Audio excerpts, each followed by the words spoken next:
Time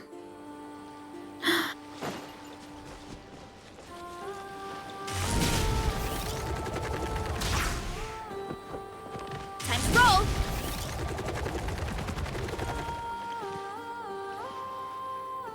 Oh, do you think the others are making good progress? Hope it's all going smoothly.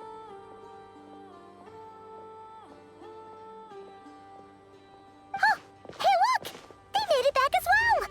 Prince! Lama! How did it all go? All is well, thank you. Nefer and Yehoda had to stay at the curatorium to wrap things up, so they won't be joining us for now. I ran into Miss Anefa and Miss Aino on the way back.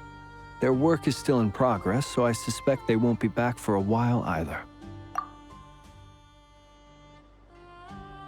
You seem rather cheerful today, Mr. Flint's.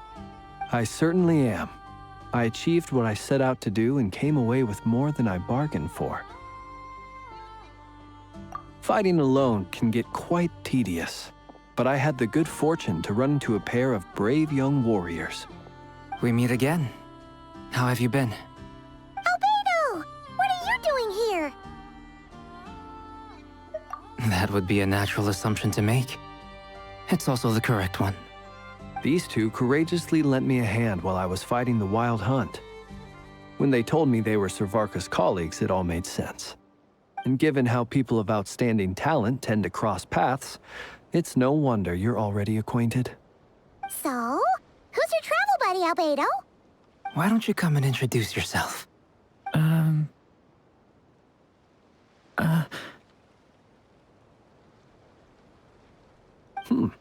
A gentleman of few words, I see. And a rather stern countenance. I presumed you were acquainted with him. Is that not the case? It's nice to meet you. Again. We've technically met before. Wait a sec! You're Minnie Durin! That's right. It's me. I'm glad to see you again. By the way, he says it's okay if you drop the mini. Yeah, I'm not as mini as I used to be. Interesting, isn't it? The first step towards blending into human society appears to be reflecting on whether one's name really reflects who they are. Wow! You look so different! In a good way, of course. It's great to see you looking so healthy. Thank you, Paimon. And although you're as mini as ever, I understand that diminutives don't always convey endearment. I'll be sure to simply call you Paimon as a sign of my great respect for you. Wow! You're such a smooth talker now. Paimon could get used to this. From now on, you may refer to her as your esteemed guide, Paimon. Personally, I think our little Paimon is the perfect size. When people call her Little Paimon, it's just because she's so adorable that they can't help themselves. If that's not a sign of endearment, what is? You're absolutely right, Miss Lauma. My brother still has a long road ahead of him when it comes to understanding human relationships. Anyway, speaking of long journeys, didn't Columbina, leave with you? How come she isn't back yet? She's been catching up with old friends. Wouldn't be surprised if she stopped for a cup of tea or 10 on the way back. Uh-oh. People are talking about me. Hope it's nothing negative.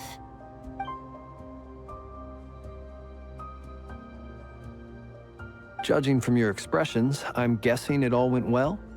It's getting crowded here. I'll go grab some chairs. No need. This is a job for an alchemist. I'll whip some up momentarily. Thank you for your hospitality, ladies and gentlemen, but I was merely escorting my friends back.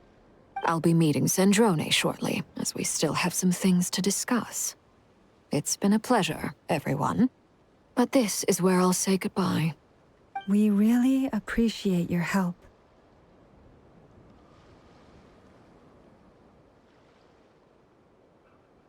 Oh, come on. Spare the formalities. I'm just glad I could help out some true friends. I understand. Well, bye for now, Harlequino.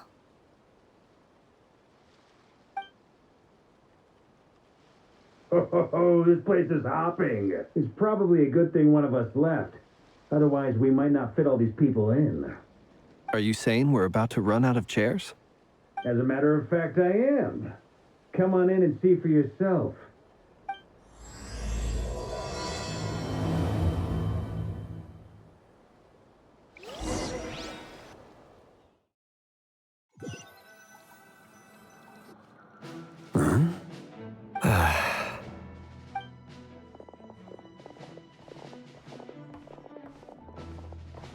I overheard your little chit-chat outside, by the way. With Miss Columbina's colleague gone, we should be back to the original crew plus the other colleagues I brought in. Though, it looks like we have another new face. Someone else managed to rope in a colleague, too? Frankly, you and Paimon are the only people I know here. This here is Deansliff, colleague of Tibet's greatest guide, Paimon, and greatest adventurer, the Traveler. Well, not exactly colleagues, more sort of friends. When someone else jumps in to do the announcing, you know you're speaking to someone important. Let's hear what he has to say. Note to self. Once Paimon knows your name, the rest of the world will soon follow. When he comes looking for us, it's usually something important. Paimon's guessing you've heard about the Wild Hunt, then. From the looks of it, you're about to hold a meeting. If I were to say that the Wild Hunt is our mutual enemy, would that earn me a seat at the table? As the saying goes, the enemy of my enemy is my friend. Mr. Dainsliff, there's a seat with your name on it. Though, I can't promise the same for everyone else. Hey, Albedo, think you can rustle up a couple more chairs? After all this time apart, Grandmaster Varka's first order is to rustle up a couple more chairs. I've missed this. Is he being sarcastic? Hey, he's your brother. Why are you asking us? I've still got a lot to learn about the nuances of human conversation. Trying to decipher Albedo's way of speaking has been like jumping in at the deep end. Oh, good point. Paimon gets you now. Don't sweat it. There are people who go their whole lives without getting the hang of it. You're ahead of the game already.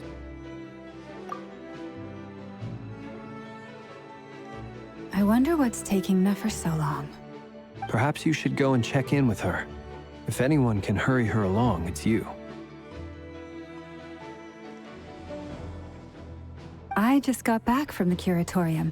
Besides, aren't you curious to see what's taking her so long? Miss Nefer doesn't strike me as the type to share secrets.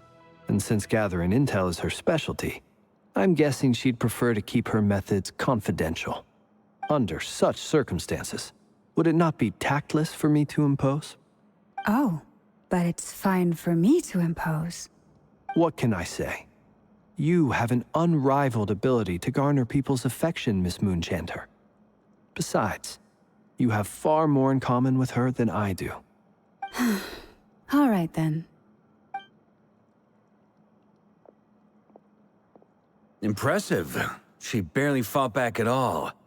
I admire your powers of persuasion, my friend. As I'm sure Miss Lauma will realize soon enough, the trick in life is to always pitch in with other people's responsibilities so that you can be selective with your own. Another trick is to simply hide in the background. Spoken like a true sage. Anyway, looks like we've got some time to kill before the meeting. Let's take a little breather, folks. And feel free to chat amongst yourselves. We'll get down to business once the other two arrive.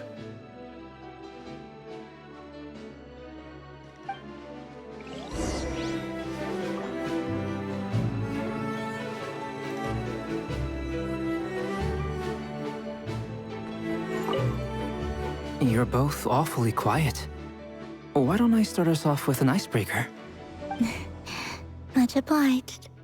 Have either of you ever had your portrait painted? If not, I'd be glad to help. That sounds like a lovely idea. You know how to paint, then? I dabble occasionally. He's an excellent painter. Tables, chairs, people, dragons, you name it. He'll paint it for you. I'm flattered. If I ever get the chance, I'd like to give it a try myself. I'll bear that in mind. Anyway, how about you, Durin? What sort of portrait would you prefer? Oh, I'd be fine with anything. Whatever style feels best to you. Very well. Then I'll play it by ear. You can replicate any style I want? I can try. If you show me a sample, I'll do my best to match it. Thank you. In that case, I'll dig up some reference material for you.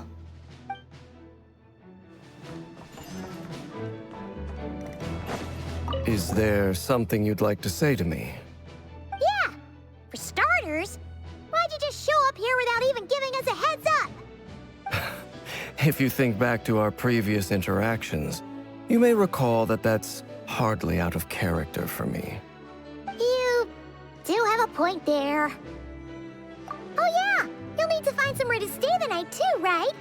Want to tag along with us? You never know. We might get a group discount. Sure, let's do that. Great! Paimon will handle it. And in return, we can get Dainsliff to be our very own personal bodyguard. If that's what you had in mind, you should have said so sooner. I'd be happy to help. Oh, okay then. Paimon was only kidding, but good to know. Anyway, since we're all here together, we might as well watch each other's backs. That's just what friends do, right? Indeed. Thank you.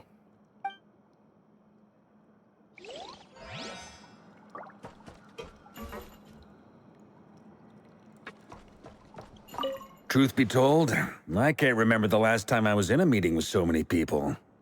You're not alone there, my friend. The Lightkeepers also struggle to bring everyone together for a serious discussion. I don't doubt that.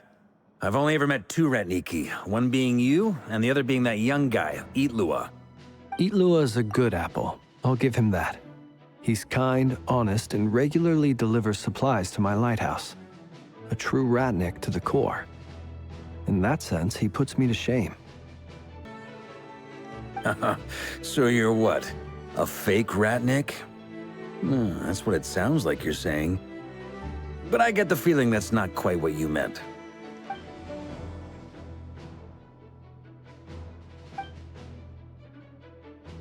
Come on, why the awkward silence? Sorry. I'm not even gonna bother trying to hide it. You've known all along, haven't you, my friend?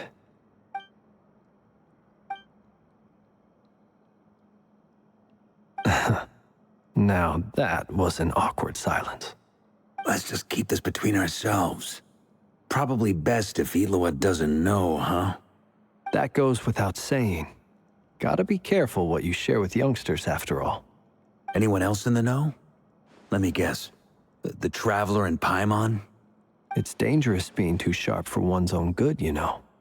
Then, in the name of the Animo Archon Barbados himself, I swear, your secret's safe with me.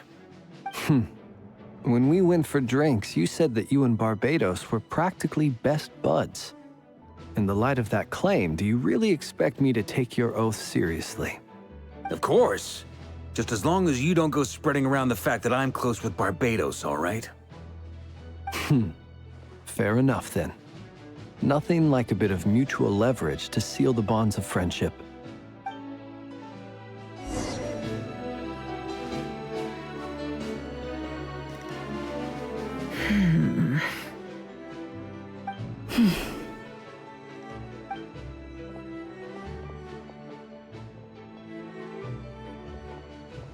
Ah, Miss Nefer. You made it after all. But what about Yehoda? I'm here to give you an update on how things are going on our end. Once this is over, I'll be heading straight back to continue my work. I left Yehoda back at the Curatorium to watch over things while I'm gone. So much for just this once.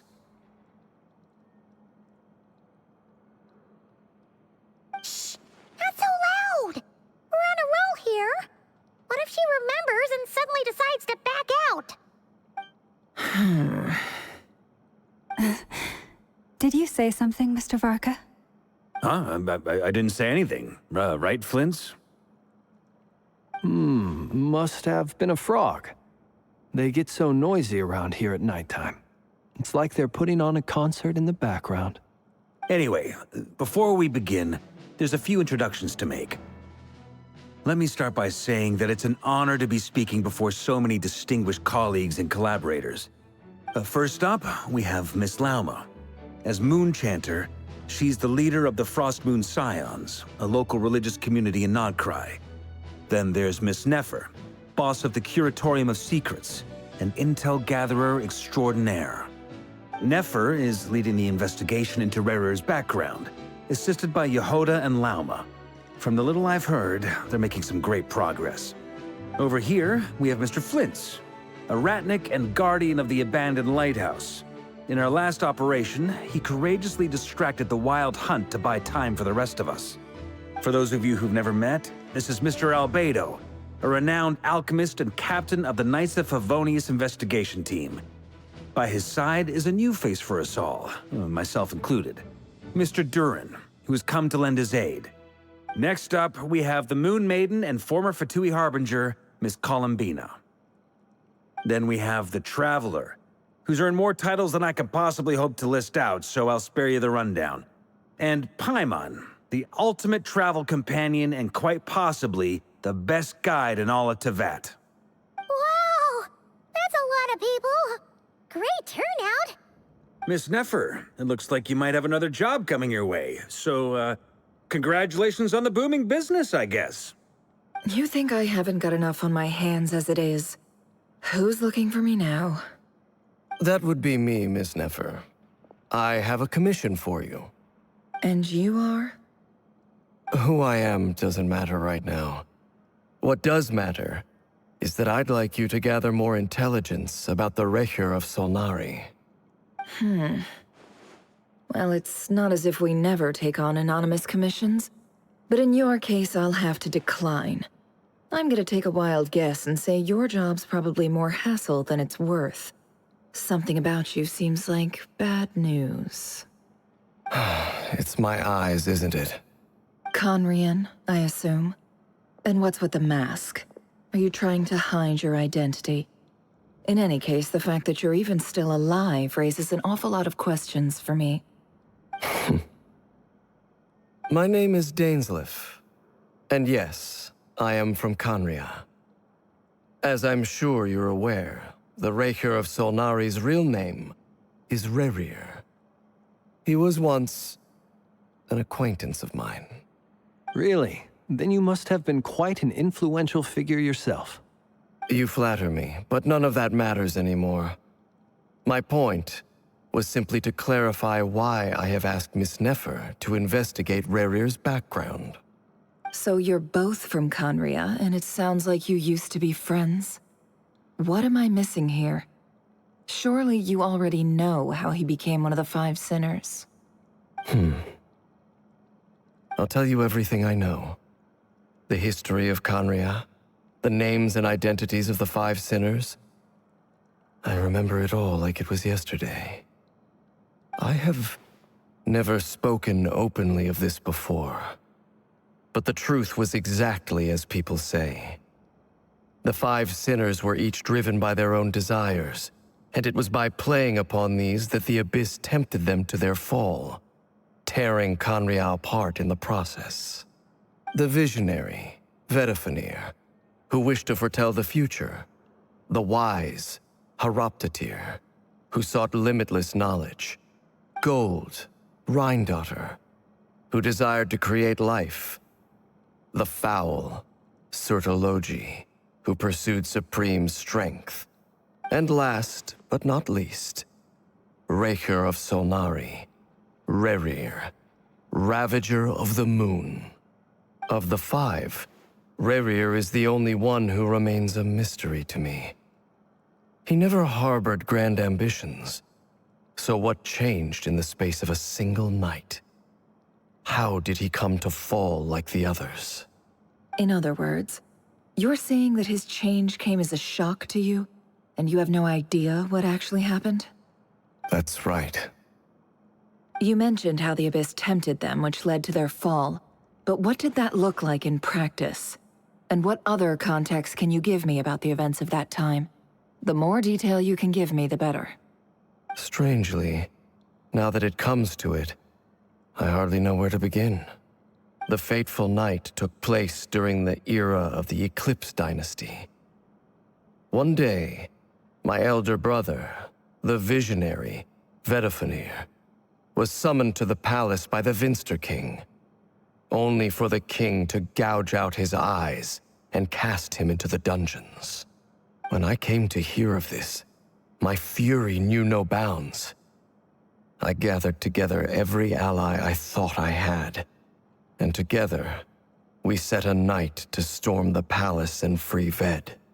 Centuries on, the memories of that night still haunt me, like a never-ending nightmare. We broke through the palace gates, just like we had planned, each striking towards our separate targets.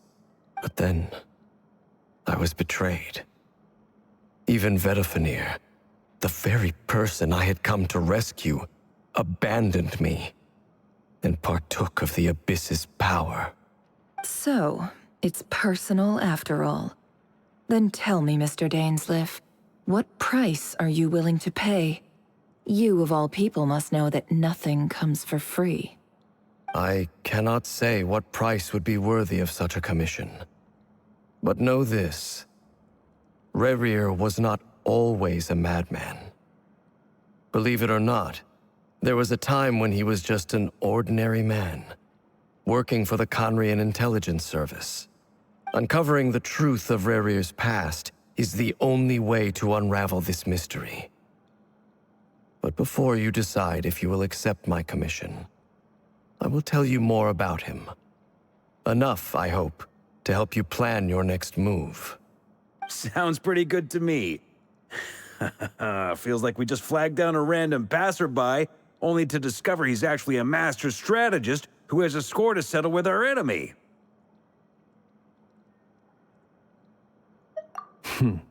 Can I borrow your halo?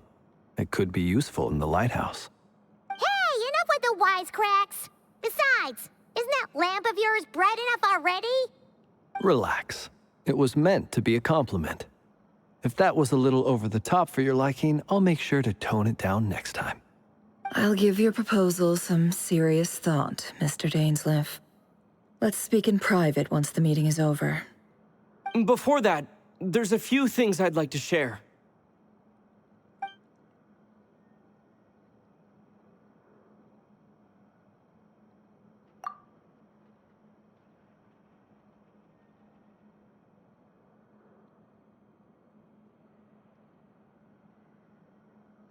Now that we've united the hearts of the three moons, your power should be greatly enhanced. But it seems like that hasn't happened yet? I believe it will take a little longer. You've done so much for me, so I want to be completely honest with you all. Even though I'm doing a lot better now, the truth is, my recovery will likely be an ongoing process. From the moment I was born, my power has been slowly ebbing away. And that is because Tevat has never accepted me. Even with the moons united as one, it seems my rejection cannot be undone. So far, I have yet to find a solution. It may turn out to be a problem that will plague me until the day I finally leave this place behind. Even so, I will do everything in my power to help you drive out the Rayhir of Solnari. As Arlecchino put it, this is not about chasing the spoils of victory. It's just a gesture of heartfelt gratitude. Kutar.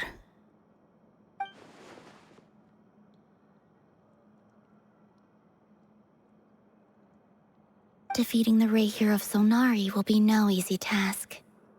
While my strength slowly recovers, we'll also need to gather more intel. Naturally. We should take all the help we can get if we hope to defeat him. We've considered several viable plans now. But our choice hinges on the answers to a few key questions. Is it even possible to kill Rerir? What experiences shaped the person or monster he became? And what's he really after? Given Albedo's expertise in alchemy, I think we should leave him to try and answer the first of these questions. Understood. As for the other two, I'm afraid we'll have to count on you again, Miss Nefer. Believe me when I say it's not my wish to burden you. But right now, relying on your skills is our only option. So you're placing all your hopes on me, huh? We can't thank you enough for agreeing to help us. Honestly, I can hardly believe how lucky we are. You sure have a talent for changing your tune, Miss Moonchanter. Timid like Yehoda one moment, then flinches insincere flattery the next. Ladies, please. I must object to your portrayal of me. That's all. Feel free to keep bickering. Just pretend I'm not here. I almost don't want to leave this room. I'm curious to see how this plays out. I have faith in you, Miss Nefer. Something tells me you'll stand by us until the very end. Oh? And what makes you so sure of that? What if I suddenly decide that my compensation is insufficient? This isn't about the money. I can sense that you've got a deep-seated distaste for Rerir. And knowing you, that alone is motive enough. Look at them getting along so well. Like two peas in a pod. And I'm the one they accuse of insincere flattery. There is no justice.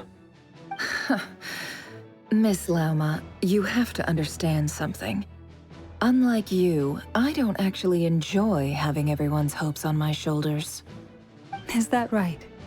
Well, maybe the fact that I'm willing to put my hopes in other people says more about me than you. But the fact is, I also trust you. And that's because I know that you're someone we can count on.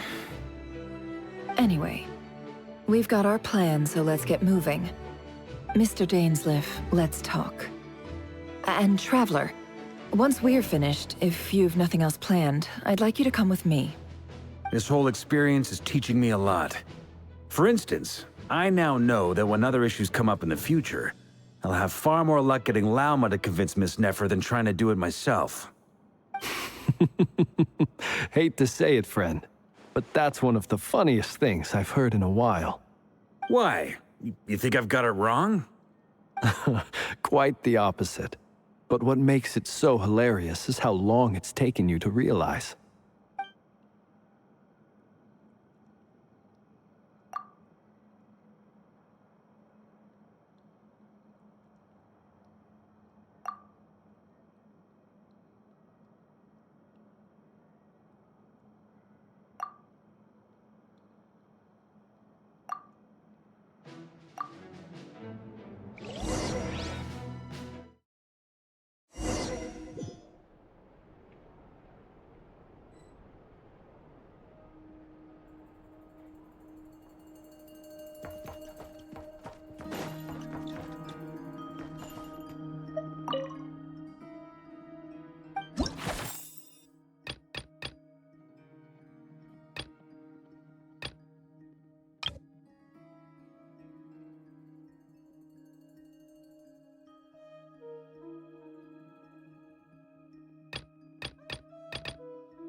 Thank you for waiting. It's okay. We actually used the time to help Dainsleif get a room at the hotel. That's very considerate of you. Now, I trust you share my curiosity about Rerir's past, and you seem fairly familiar with Mr. Dainsleif already. We spoke at some length after the meeting. He was the one who suggested I should invite you to join this operation. He feels confident that these secrets will be safe with you. Dane has a lot of faith in us, that's for sure. Likewise. I appreciate that you got right on board without interrogating me about why I invited you. It shows that you trust me to explain everything in due course. That's because we know what you're capable of. We appreciate you too, Nefer. You might have been forced to help in the beginning, but this time, it was your choice. That's one way to put it. Another is this, that once a decision's been made, it's set in stone. After that, my only goal is to see it through. All right, so here's how it is. I'm going to access Rarir's thoughts again using my confidential method. Now, I'm sure you've seen things like this before on your travels, so you're surely well aware of how dangerous it can be. The reason I've gathered you all here is to ensure my safety during the proceedings. I plan for us to enter the fragment of his consciousness together, and once inside, I will focus on searching for information. Think of this as a diving expedition into someone's brain. If I'm the diver, you are my safety equipment, tasked with keeping me alive while I'm under the surface. Once the ceremony begins, we will all be spying on privileged information. But in the interests of safety, you must remain absolutely silent at all times. We will discuss our observations after the ceremony has concluded. Lastly, any individuals of a weaker constitution are advised not to partake in the ceremony. In any case, Paimon has her own job to do, which requires staying in the room but not joining the ceremony.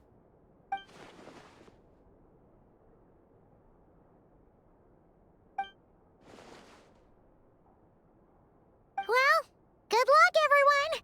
Sounds like all Paimon can do is cross her fingers and root for you guys. There's a little more to it than that. I was being serious when I said you have a job to do. While the rest of us are inside Rarir's mind, it's imperative that we have a team member on the outside. In the event that something goes wrong, you will be our first responder. I don't anticipate any issues, but the extra level of safety will be greatly appreciated. I second that. This is a dangerous operation here, and you're our whole rescue team.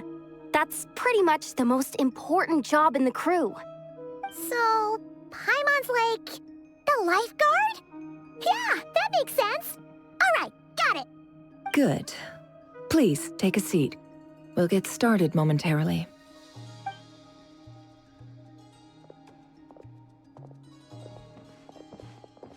So, did Mr. Dainsleif tell you anything else?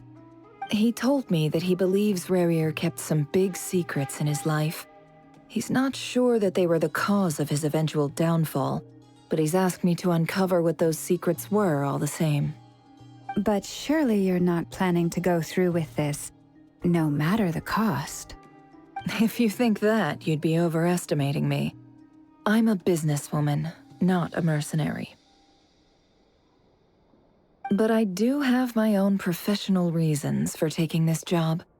You think I'd turn down the opportunity to get a first-hand glimpse into Conrian history?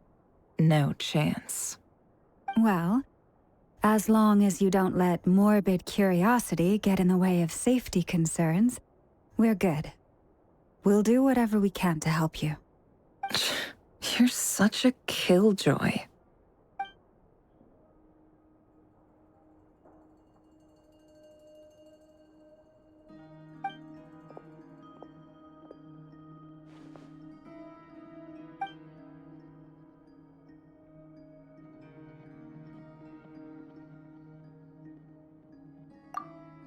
All right, I'm good to go. All set over here, too. Promise, Paimon, you'll be extra careful. All right. Let your whole body relax. We're about to begin. Close your eyes.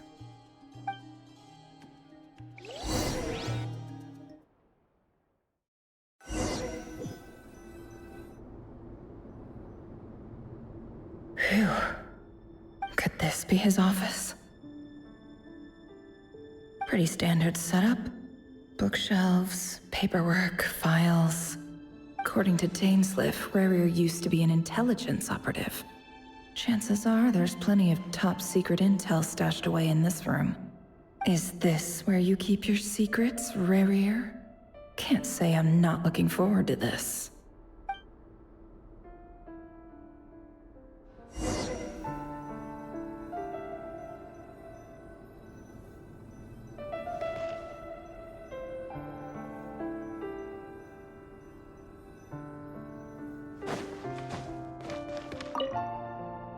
Bookshelves full of documents.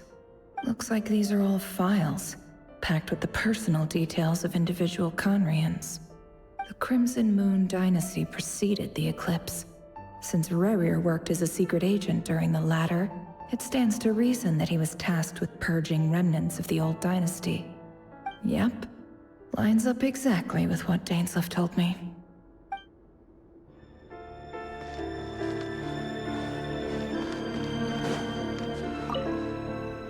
A file tucked inside a folder. The title reads, Dear Breakfast Shop Owner. It's a list of names. But at this stage, I have no idea who any of them even are.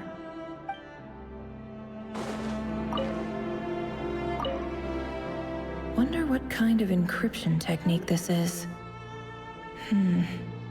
Seems like it has to be inserted into that camouflage device nearby. Aha! It's an audio recording. Please, hear me out. I can't shake this feeling that someone's been spying on our house. No, I'm not being paranoid. It's true. I saw someone dressed in all black. It was a couple of days back, but that was on another street, not near my house. I swear, I know what I saw. There's a note in the margin. Surveillance of the Runforther residence has concluded. We apprehended the target and filed the mission report last night. Could the voice in the recording belong to one of Rarier's targets?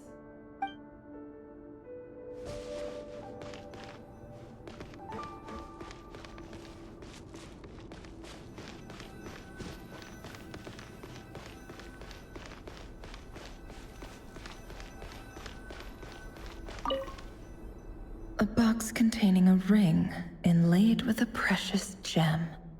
Must be for his girlfriend.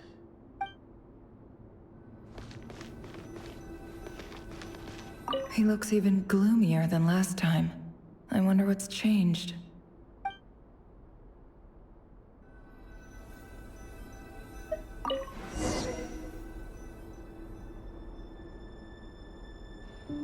Today's files are in. Time to wade through them, just like usual.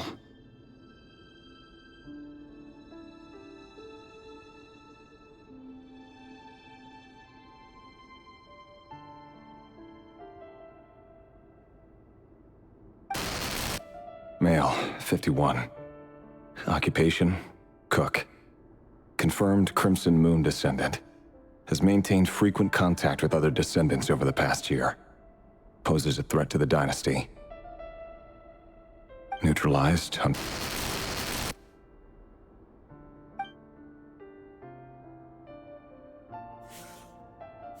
This one should be archived under purged targets.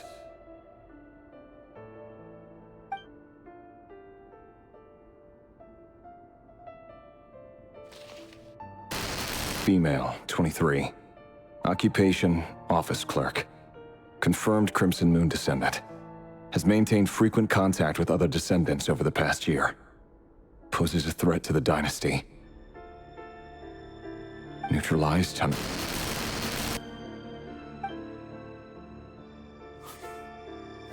Another one for purged targets.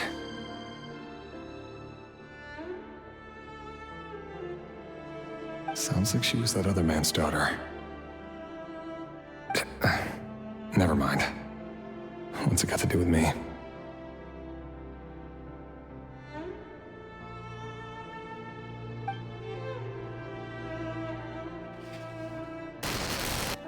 Male, 40. Occupation, teacher. Confirmed Crimson Moon descendant. Has been observed making contact with other descendants during the past year. Poses a threat to the dynasty. Neutralized on... Just another nobody for the archive. Come to think of it, I remember surveilling this man. A case like his never would have been considered a priority in the past. Huh. He barely even interacted with other Crimson Moon descendants.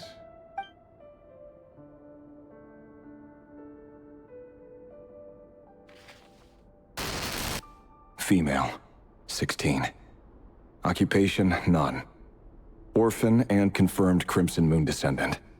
Has been observed making contact with other descendants during the past year. Poses a threat to the dynasty. Neutralized on...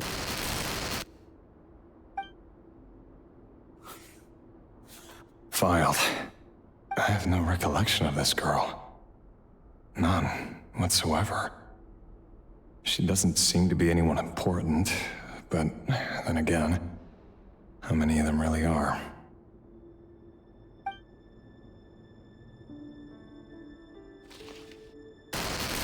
Female, 13. Occupation, none. Orphan and confirmed Crimson Moon descendant. Has been observed making contact with other descendants during the past year. Poses a threat to the dynasty. Neutralized on... Filed.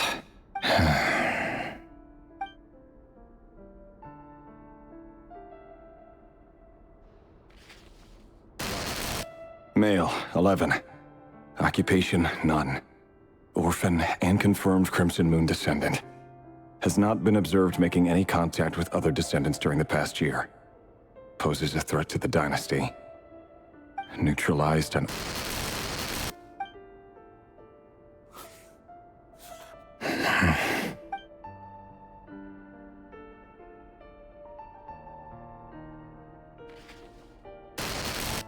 Male. 6. Occupation, none. Orphan and confirmed Crimson Moon descendant. Poses a threat to the dynasty.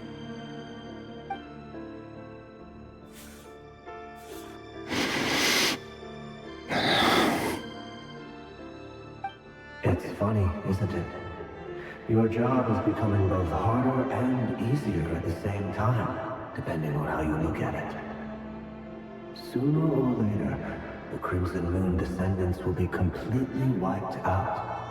But as their numbers dwindle, they become harder and harder to track down. That's not how it is. Fortunately, however, most of the able-bodied adults have already been taken care of. The remaining weaklings will be increasingly easy to deal with. No! No. My job is to ensure the survival of the Eclipse Dynasty. And the only way to do that is by eliminating any and all potential threats. It's a perfectly legitimate line of work. Every single one of my colleagues can attest to my fairness. And if my friends were aware of the facts, I know they'd back me up too. Assuming, of course, that they were aware of all the facts.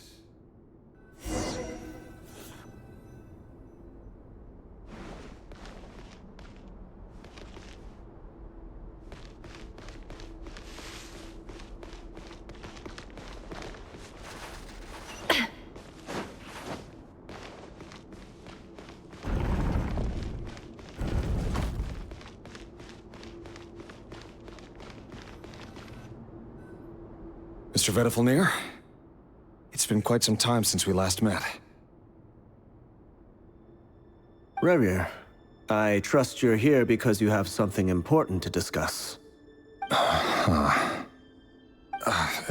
Forgive me. I wasn't tuning out, it's just, I noticed you didn't even phrase that as a question. As if you knew I was coming. Tell me, does someone in your position ever feel the need to ask questions at all? It is indeed within my power to foresee certain things. Things like your arrival. I was just thinking. It won't be long before I'll be inviting both you and Dane to my wedding. That isn't a lie, but nor is it a fact as such. It's a wish, isn't it? No fooling a prophet. happens there? Ever since that day we met for drinks, I knew it was only a matter of time before you came looking for me. Does it feel good? Knowing how the future will unfold. I'm afraid the notions of good and bad fail to capture the complexity of what such a power entails. Once you've seen what will come to pass, it can be all too easy to succumb to fear and melancholy. Unless, of course, you learn to abandon these feelings.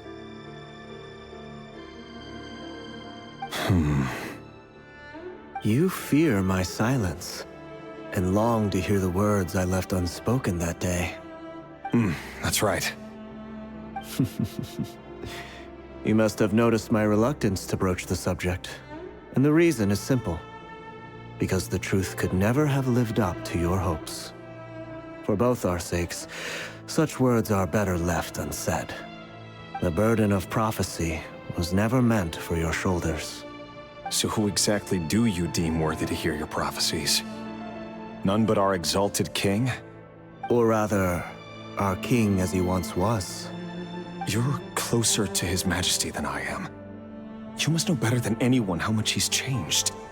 You say that as though it is to my benefit. Yet precisely because of that, I dare not speak rashly. A king can turn out to be the most virtuous of rulers, or a tyrant more terrible than the most vicious of dragons. You are so wise and far-sighted, yet still you would have me live in fear of the unknown? You make a fair point. Especially given my silence alone was all it took to send you spiraling downwards. Very well then. Let me offer you some advice. And I say this not as a prophet or a visionary, but simply as the brother of your friend. For many reasons, there is very little chance of your marriage ending in happiness. If happiness is what you seek, you should find another fiancé.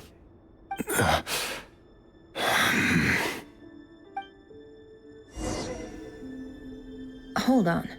There's that same black fog again. Could this memory belong to Thelindis? Guess I better tread carefully.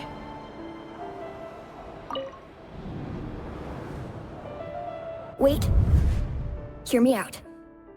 This time we finally got a clear look at his face and learned his true identity. His name is Rayrir, and he claims to be one of the king's guards. What did you say? A cruel irony, isn't it? The man you're set to marry leads a double life as a brutal executioner. Why are you telling me all of this now?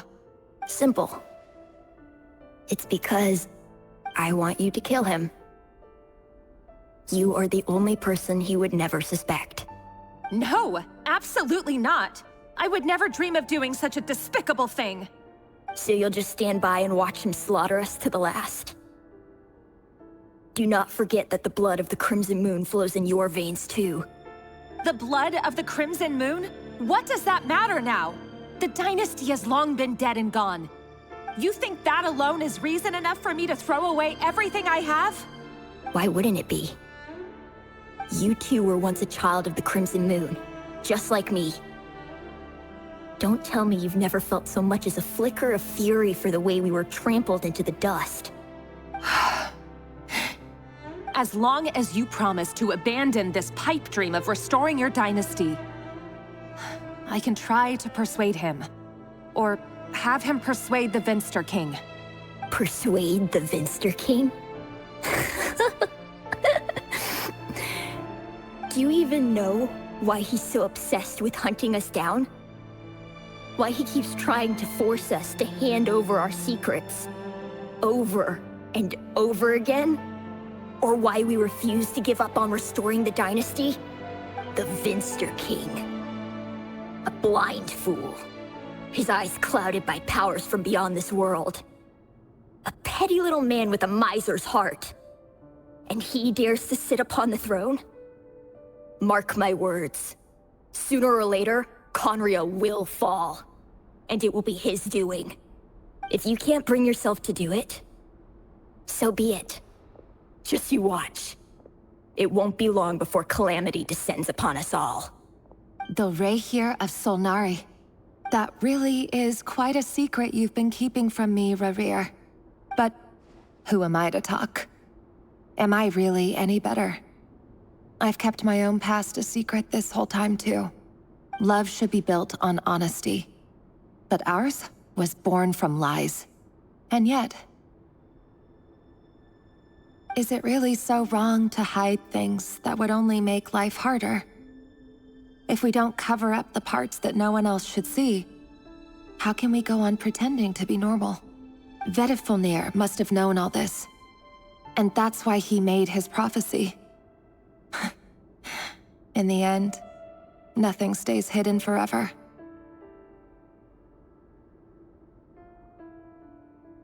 But I won't just sit by and watch this disaster unfold.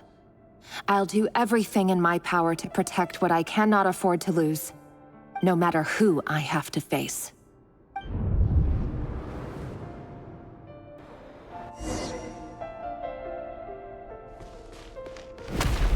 Huh?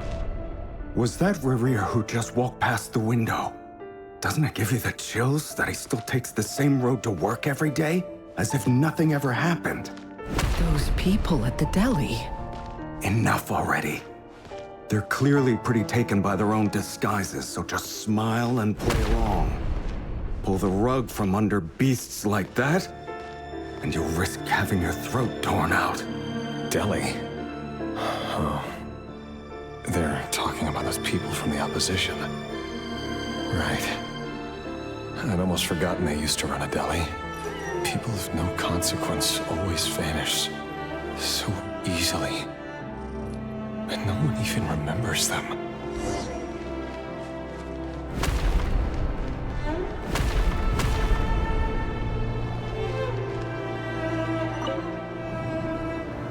But surely you can see he's not the man he pretends to be.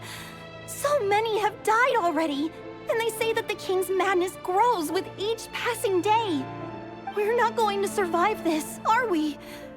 But why does it have to be this way? Do we really deserve to die just because of the blood that runs through our veins? Felindis, are you even listening? Sorry, Freether. My mind was off wandering. I heard you, though. You're talking about what Rerir said. He's just following the king's orders. He's a secret agent, and it's his job to hunt down rebels and dissidents. By the time you first met him, he'd already taken lives. Maybe he was using you from the very beginning. No. Rerir has no idea I have anything to do with the Crimson Moon. My family are only distant relatives of the main lineage, and besides, my eyes are perfectly ordinary. Truth be told, apart from my teacher, pretty much no one knows I have any connection to any of it. It's been a long time since my family severed ties. But as Orlog said, who could possibly talk sense into that raving lunatic of a king? No one. I'll work something out. Trust me, I'm with you all. But for now, you need to keep yourselves hidden. Don't let anyone find you, anyone at all. Don't forget that Rerir is an Eclipse operative. You need to be extra careful when he's around. And when I am too. For now, don't come looking for me. And if anything happens to me, just act like we've never met. If even you can't escape this, what hope do the rest of us have? But after all this time together, surely he wouldn't lay a hand on you. I won't speak in his defense. Nor can I give you a clear answer to that question. But I'll do everything I can to put an end to this. Here, hold on to this. If an opportunity to escape presents itself, take it. You'll be glad you took some spare change. You call that change? But what about you? I've got a job, and there's still money coming in. But you can't go anywhere right now. Please think about yourself for once.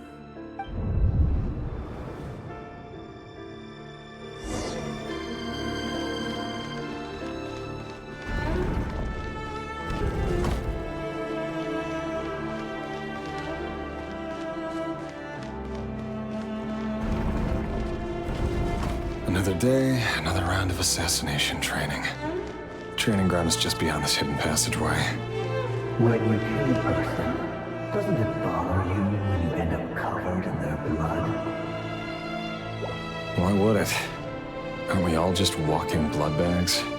But not everyone is accustomed to hunting down others like prey.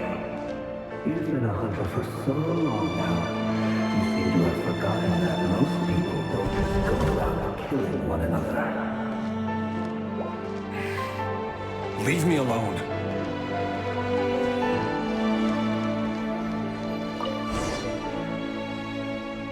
Make sure you have a firm grip on the handle. Then choose your angle well. Keep your movements light and brisk. And the prey won't sense a thing. I doubt that. I'll bet no one's ever died a quiet death at your hands. I work clean. No traces.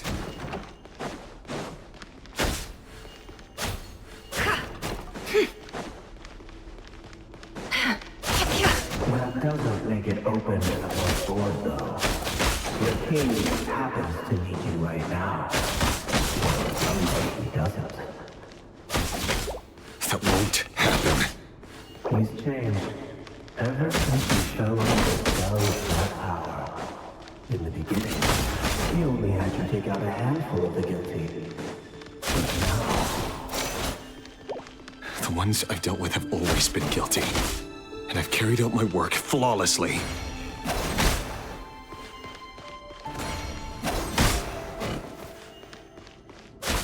It all adds up.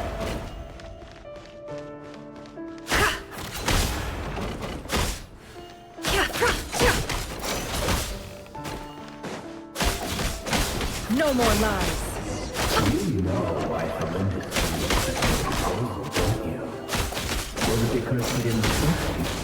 Or something else? Enough!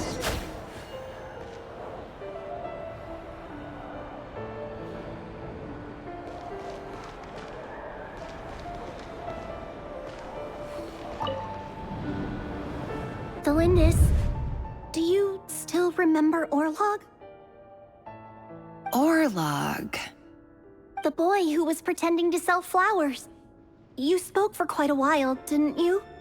Yes, we did. What about him? He was arrested 2 days ago. Chances are he's already dead. He... I just don't get it! After everything he's done, why do you still stand by him? Or does it mean nothing to you that people keep dying? No, that's not... Just hear me out. I need to go now, Felindis. They're looking for us. You take care too. If you ever need a place to hide, come find us.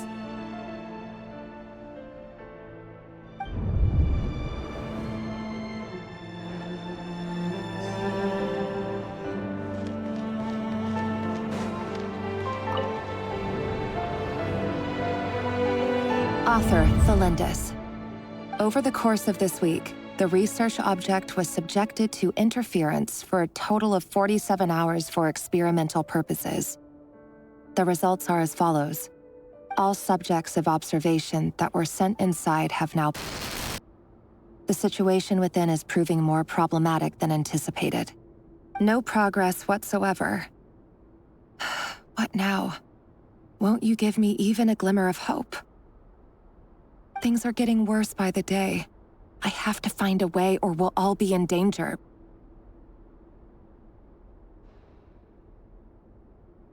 But I... If all this research comes to nothing, what then? Sooner or later, it'll be my neck on the line. But could he really bring himself to kill me? No. Surely he wouldn't have the heart.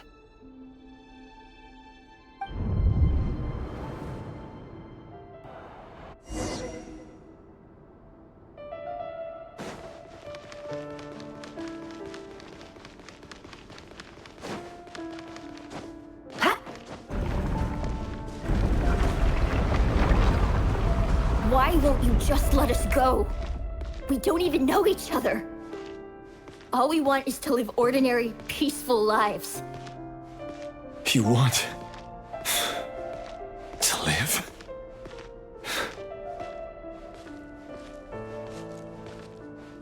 Yes. I just want to go on living. Is that really such an unforgivable crime?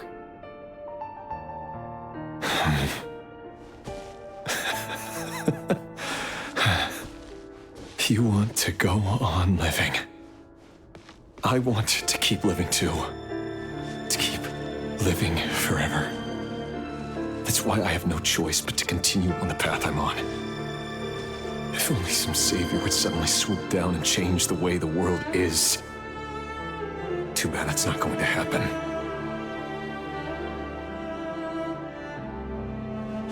Imagine that. If there really were such a person, you and I wouldn't be standing here like this, would we?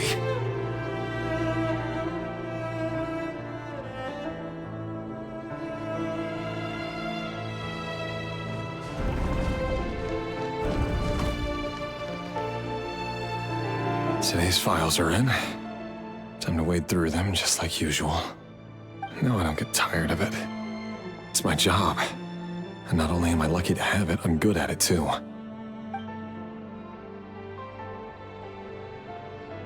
Huh.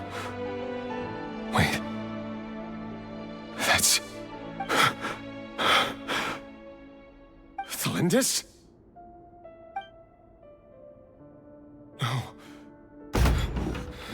No. No! Why? But you bear no mark of the Crimson Moon. How could you possibly have anything to do with them? It cannot be! A diluted bloodline. Carefully concealed. I see it now. You've been living in the shadows just like me. What a fool I've been. Numbing myself with talk of justice.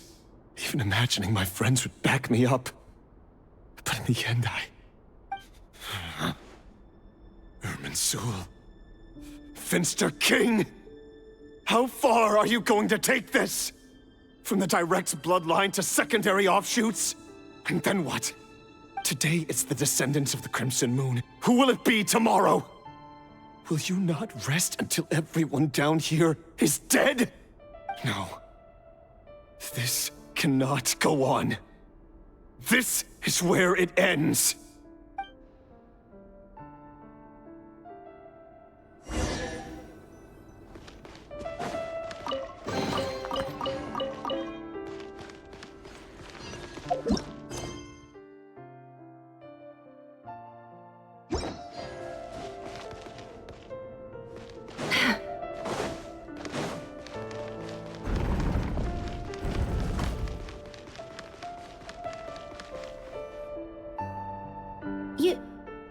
You're really letting me go?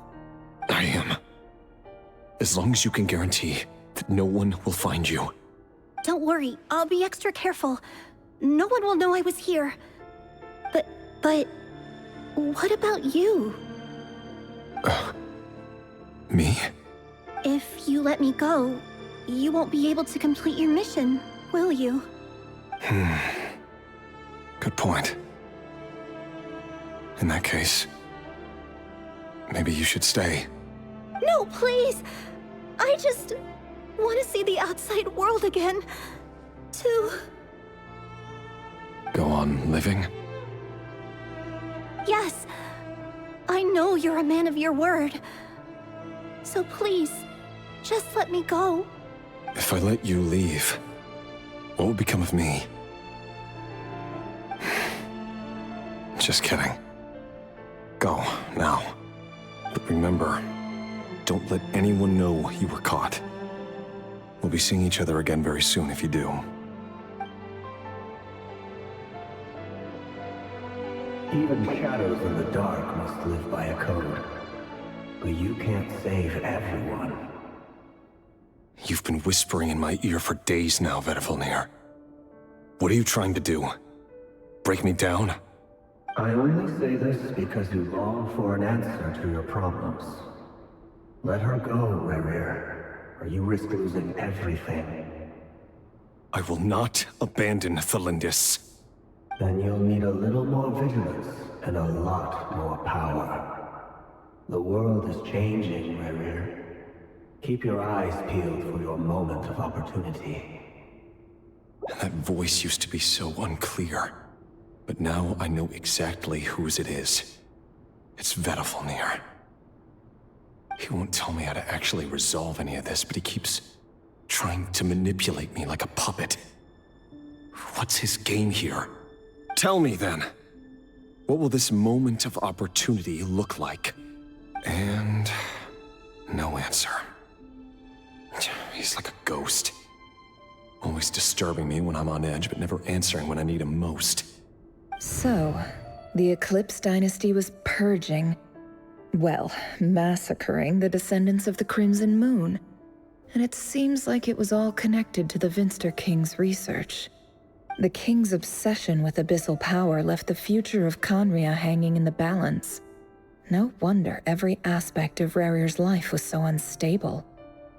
And it looks like this Thelindis, Rerir's would-be fiancée, herself belonged to a sub-branch of the Crimson Moon Dynasty's descendants.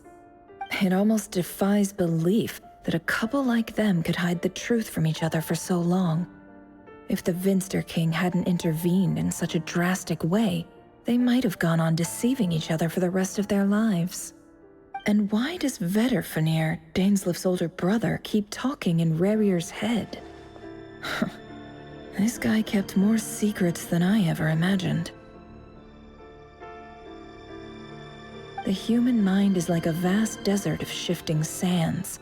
When you follow the flow of someone's memories, you only ever see the parts they're willing to let surface. Time for something a bit more creative. We've been inside Rerir's mind this whole time, building up a picture of his psyche. There's already enough clues on the board to start reading between the lines and mapping out the rest. Now, we can finally begin to put the pieces together. Sure, it'll only be a reconstruction, part simulation, part reasoning, but it's usually pretty accurate.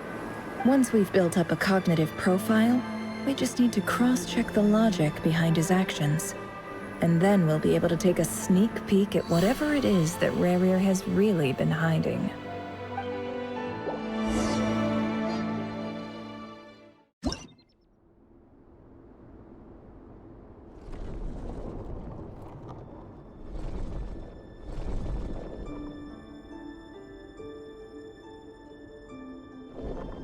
Rerir, are you there?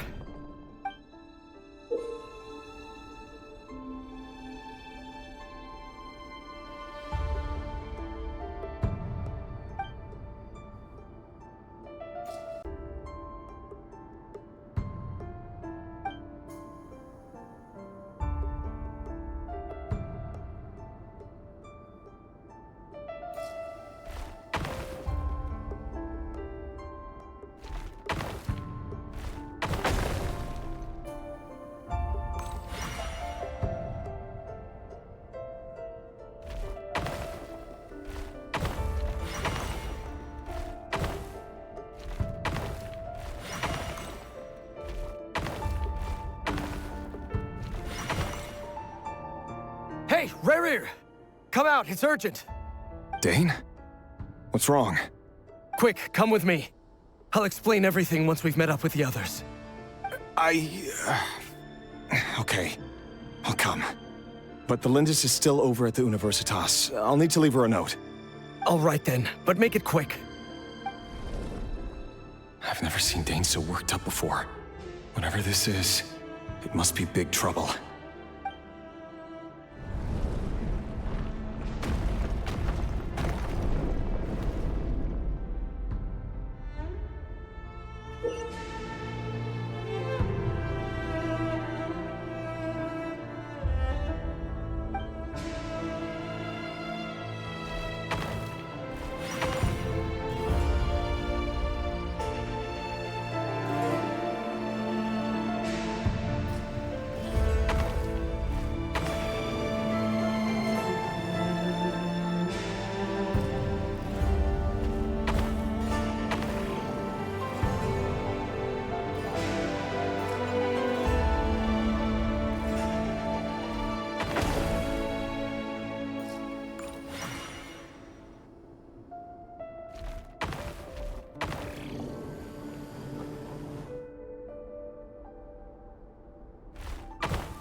Well, this is a nice change, meeting you all at this hour.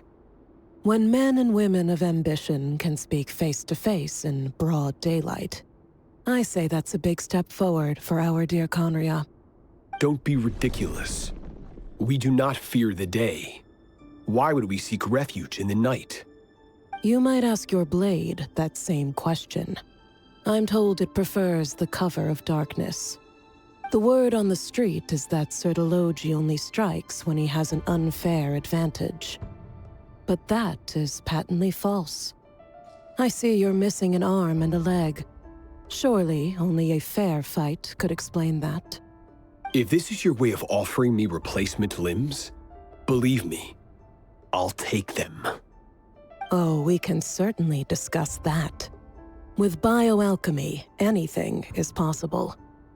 Assuming I have your full support in my research.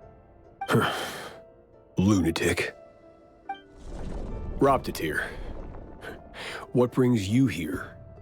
Why, Dainsleif, of course. He invited me. Please, cast aside your apprehensions, Miss Rhindaughter. Whatever the rumors may say, I am but a humble servant of the king, and I can assure you he affords me no greater convenience than he does you. Well, the Universitas Magistrorum won't stop fawning over you, so at least some of the rumors must be true.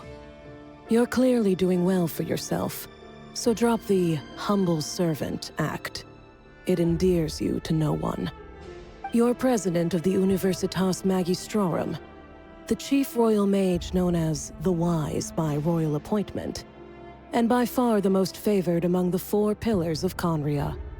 Vice President Veit doesn't even try to hide his envy when he sees you. My success is the product of hard work and good luck. It's as simple as that. Were the king not such an extremist, I hardly think I would have received a senior post at my age. Of course, no job is without its gripes. Serving a king like ours can be a challenging task, as I'm sure you can imagine. And as for Efterveit, in missing out on the presidency, he's dodged a mountain of stress. Like everything else in life, it comes with pros and cons. You're all here. I apologize for the short notice, but it was an emergency.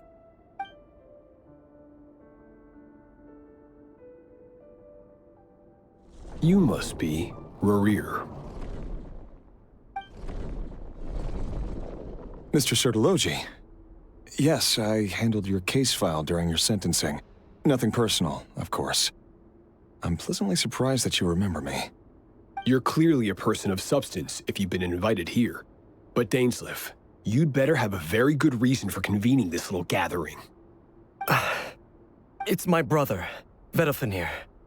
After he spoke at the court this morning, the king was so infuriated by his words that he had him blinded in both eyes and thrown in prison. Vedafenir in prison? Strange. I thought the king trusted him and Horoptatir more than anyone else in the world.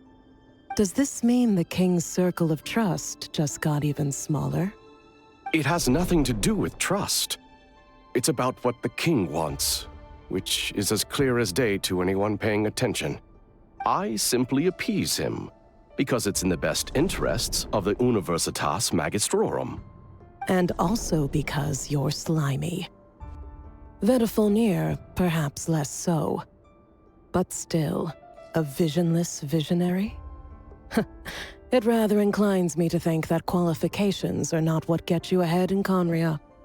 Do you honestly think this is an important discussion to be having right now? Dane, what are you planning to do? Rescue Vedafenir, I assume. Correct. It will mean storming the palace by force. Tonight. I need all of you on my side. That's far too dangerous. And don't forget, Dainsleif, you're captain of the Royal Guard. You swore an oath to the throne. Hmm? You've been planning this for a while, haven't you? I have no desire to commit treason. But whatever critique the king may have of Vedafenir, disfiguring your most loyal subject for putting the best interests of his court and nation first, this is not the conduct of a wise ruler. My blade will force the king to see the error of his ways. So, Vedafenir's prophecy enraged the king.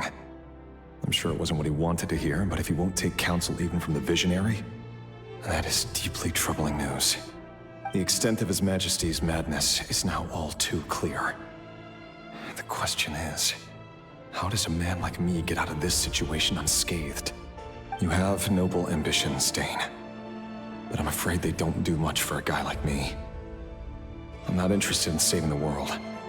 All I want is a letter of pardon. A letter of pardon? For whom? Thelindis?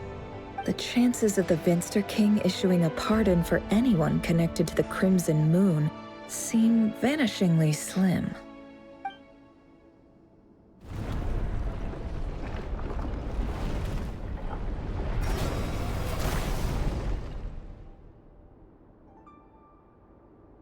This black fog over the board must have some connection to Thelindis. But why is it taking this form? Does it have something to do with Rerir's past? Another mystery I'll need to unravel.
Author Thelindis.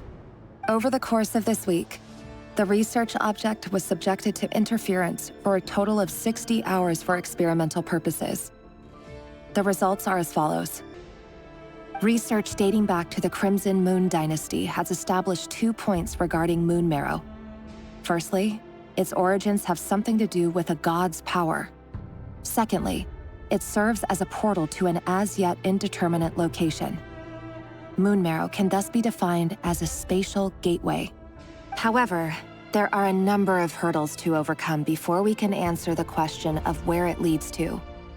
To start with, opening the gateway requires a specific power source, which the relevant literature indicates. An enormous amount of power is then required to keep the gate open. Currently, the total power output of our instruments remains in the single digits. To make matters worse, I am now the only staff member remaining in the Moon Marrow lab. The Universitas Magistrorum recently decided to move most of its personnel into abyssal energy research, which has stymied all Crimson Moon-related projects. This is not a wise move. I have always maintained that placing all our hopes in a single source of power is risky, especially one as poorly understood as this. As well as making ourselves overly reliant on a single resource, we are neglecting other promising technologies. I apologize if this comes across as disrespectful. But as a Moon Marrow researcher, I desperately want to see the world beyond the gateway. If we really made it there one day, what would we find? And how would we go about taming the unknown? My imagination is endlessly fueled by questions such as these.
This is for you.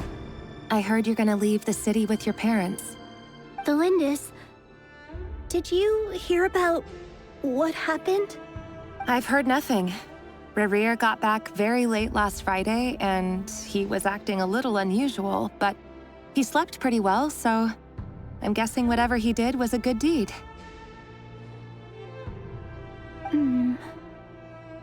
You never saw him, and I don't know what he did. And this conversation never happened. You understand? What if he finds out that you pried into his secrets? Don't be silly. I don't know what secrets he does or doesn't have. All I know is he's just a normal guy who happens to run some errands for the king. Are you scared of him? I don't know. The Rerir I know doesn't match the person you all describe. Logically, I should be scared of him. And yet, I don't want to lose him. But enough about that. You should get going, and be careful with the package I gave you. Keep it secret. Keep it safe. What's in it? A piece of the moon. All you need to know is that as long as you keep it safe, then in the future, everyone will be able to see a red moon.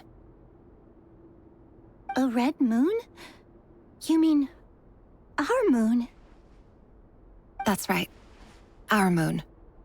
Promise me you'll look after it. I promise, the Lindis. The Crimson Moon bloodline will never die out. Its light, the color of blood, will become like a fire that flows in our veins. No matter how long it takes.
Hurry, everyone, and stick to the plan. Sir Dainsleif, what are you? Is this treason? You know what happens to those who betray the throne. Please, don't do this! It is the king himself who has betrayed the throne. He has betrayed all of Conria. If you have any love left for justice in your heart, you should join me. It's showtime. Dane and his group will handle the troops in the palace. Then Hraptatir and Rhindaughter will disarm the security measures. My job is to enter the prison and rescue Vedifalnir. Stay safe. Wish me luck. Look after my brother. Draw your blade. It is time for justice to prevail.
And the smell is abominable.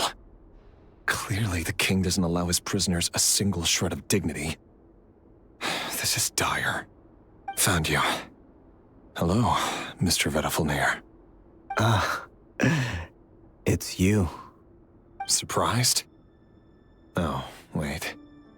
I guess surprise isn't an emotion that prophets feel very often. I certainly felt some surprise in the moment when I was blinded. Surprise at the king's sheer ignorance.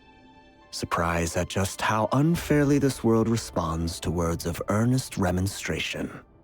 I'm curious. What did you prophesize this time? It wasn't a prophecy. It was a word of warning. Someone had to say it. The king has forsaken all reason in pursuit of his obsessions.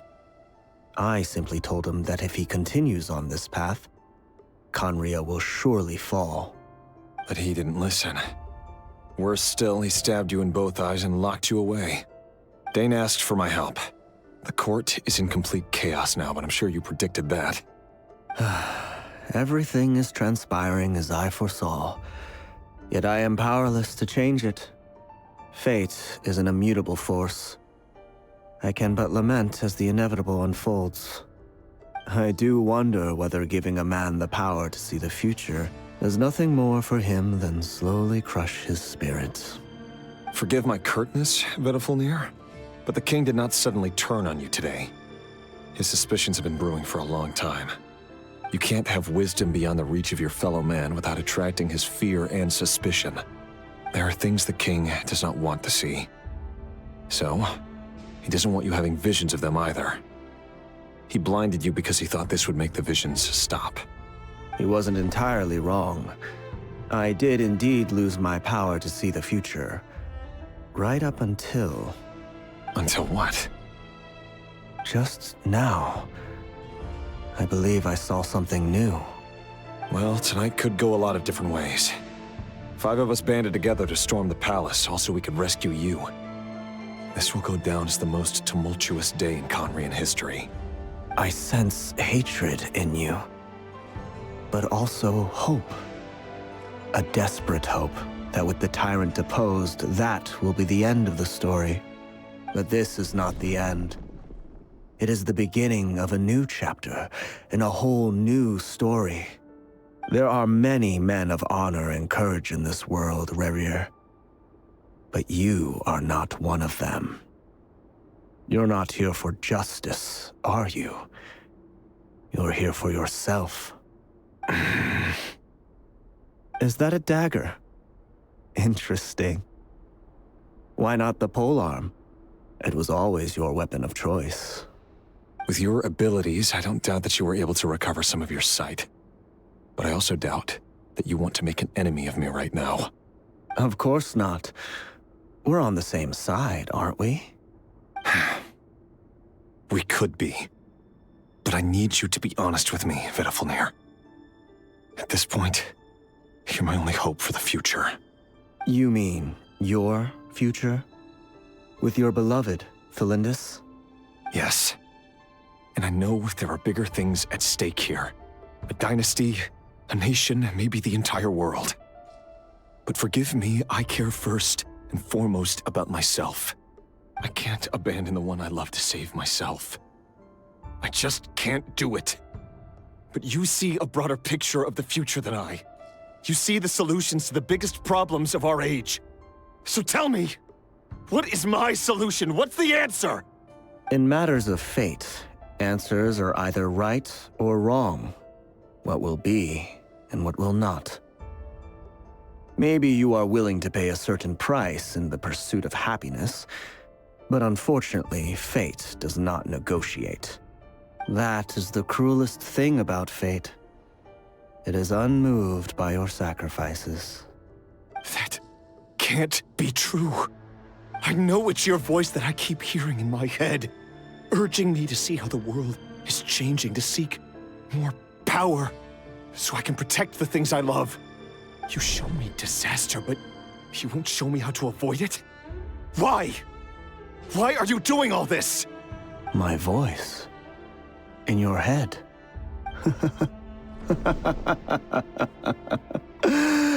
So, you hear it too.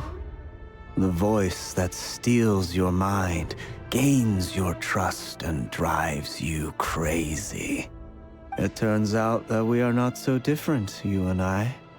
Vedifalnir just broke into the strangest smile I've ever seen in my life, as if he'd discovered some monumental secret. But then he suddenly switched to looking extremely weary. Very well then. My advice to you is as follows. You must persevere. Whatever trials and tribulations you may face, be steadfast in the belief that they are your path to the future. For as long as you live, your story with Thelindis shall not come to an end. That is the only chance you have of fighting back against fate. It is up to you whether you believe my words. Regardless, that is all I will say on the matter. I have no right to intervene any further. I will hold you to your word. Thank you for setting me free. In return, I will tell you one more thing that you cannot afford to ignore. Just then, a strange wave of energy rippled through the city. We had no idea what it could mean. If I were you, I would head to the Universitas Magistrorum. The Universitas? Oh no! I'm sure we'll be seeing each other again very soon, Rerir. Whatever Vedifalnir said, I didn't catch it. I didn't even help him out of the prison. There was no time to lose.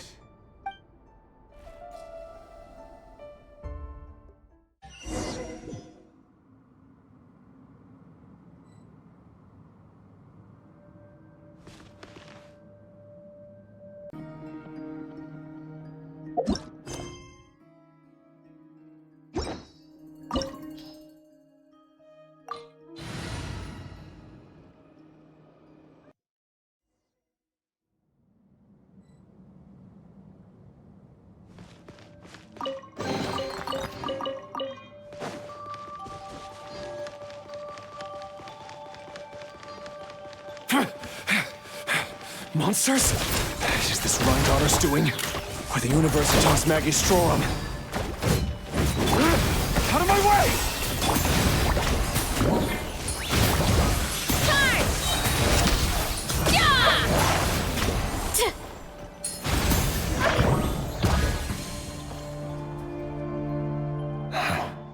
The Universitas.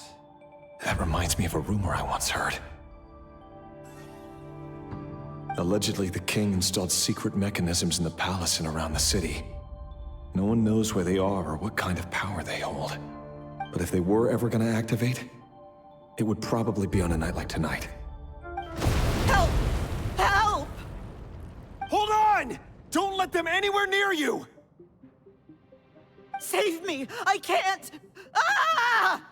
That sounded like an explosion. So, the rumor is true? The king really went through with it. What other means does the king have at his disposal? They must run on power from the Abyss. And given it's a major center of Abyss research, anyone over at the Universitas will be in grave danger. I have to hurry!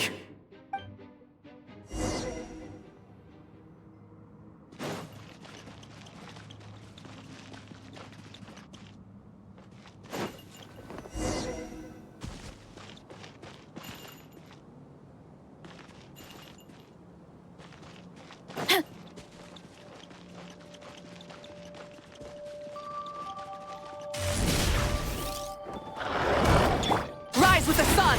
Wrath from the sky! Incinerate! Let's see! A little amuse-bouche! No more lies. It all falls into place.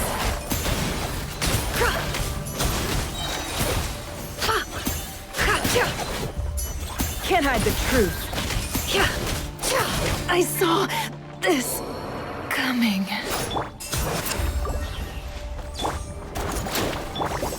Light it up! Off to the freezer! Juice on the loose! Hero incoming! Yeah! Headbutt! No more lies. Pyroclastic surge!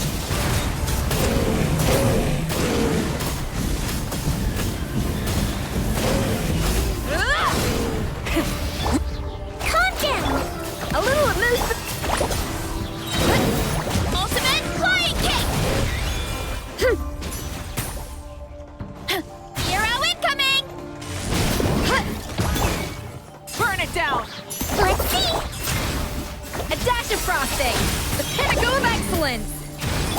The deception ends here. Can't hide the truth.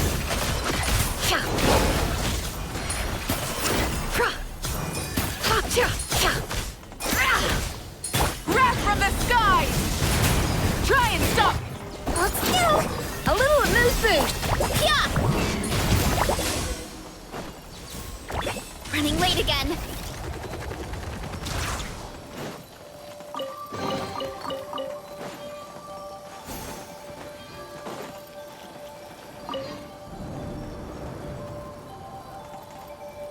Monsters! At the Universitas Magistrorum? Why now? Oh no! They're coming! It's no use. The table won't hold out much longer. The weapons. Where are the weapons? Of course. All the lab equipment was upgraded after the inspection last week, but the new weapons haven't been allocated yet. I'm done for. Is anyone there? I need help! Ah!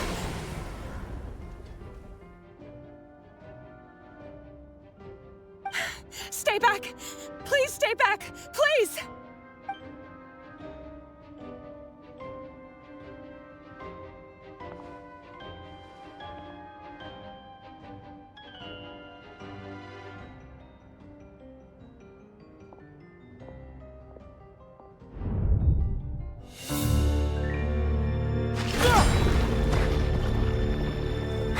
What's that? Rear. So the rumors about your work are true. What? No! Listen, something happened at the palace tonight. We have to leave! You don't need to lie to me anymore. What do you mean? I know why you're worried, and I will respect the decision you've made. But it's okay, because I found a solution. I know how to end all this. You can have it back. The normal life you so desire. But until then, I'm afraid our wedding will have to wait. Cylindus? No, don't do it! Cylindus! Cylindus!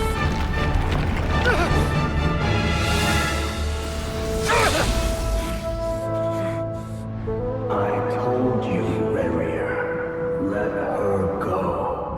You will find someone better. No! No, I won't do it! I have to save her! By what means exactly? A lowly pawn. You lack the power and the strength of will. Do you know why? Tell me! Come to the palace. Join us.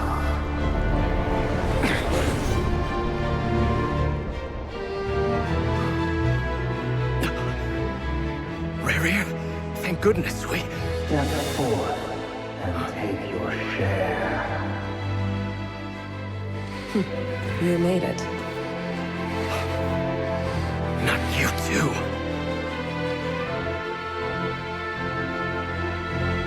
Hatred or grief, despair, desire.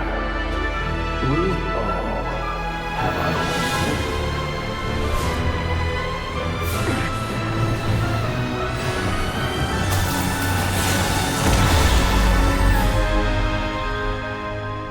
Rerir. Rerir. Cylindus? Were you daydreaming?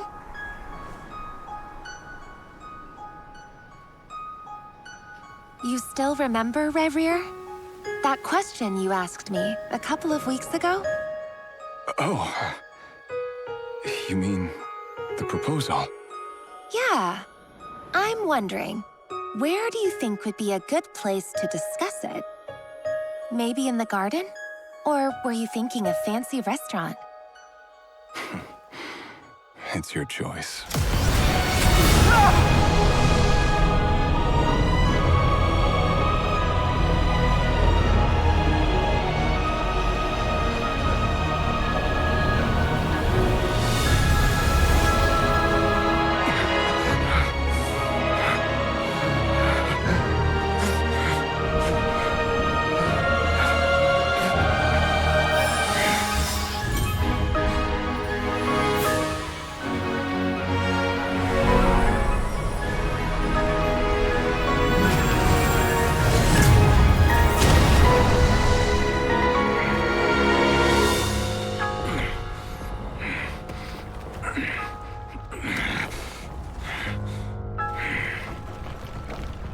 I will find you. And then, you can give me your answer.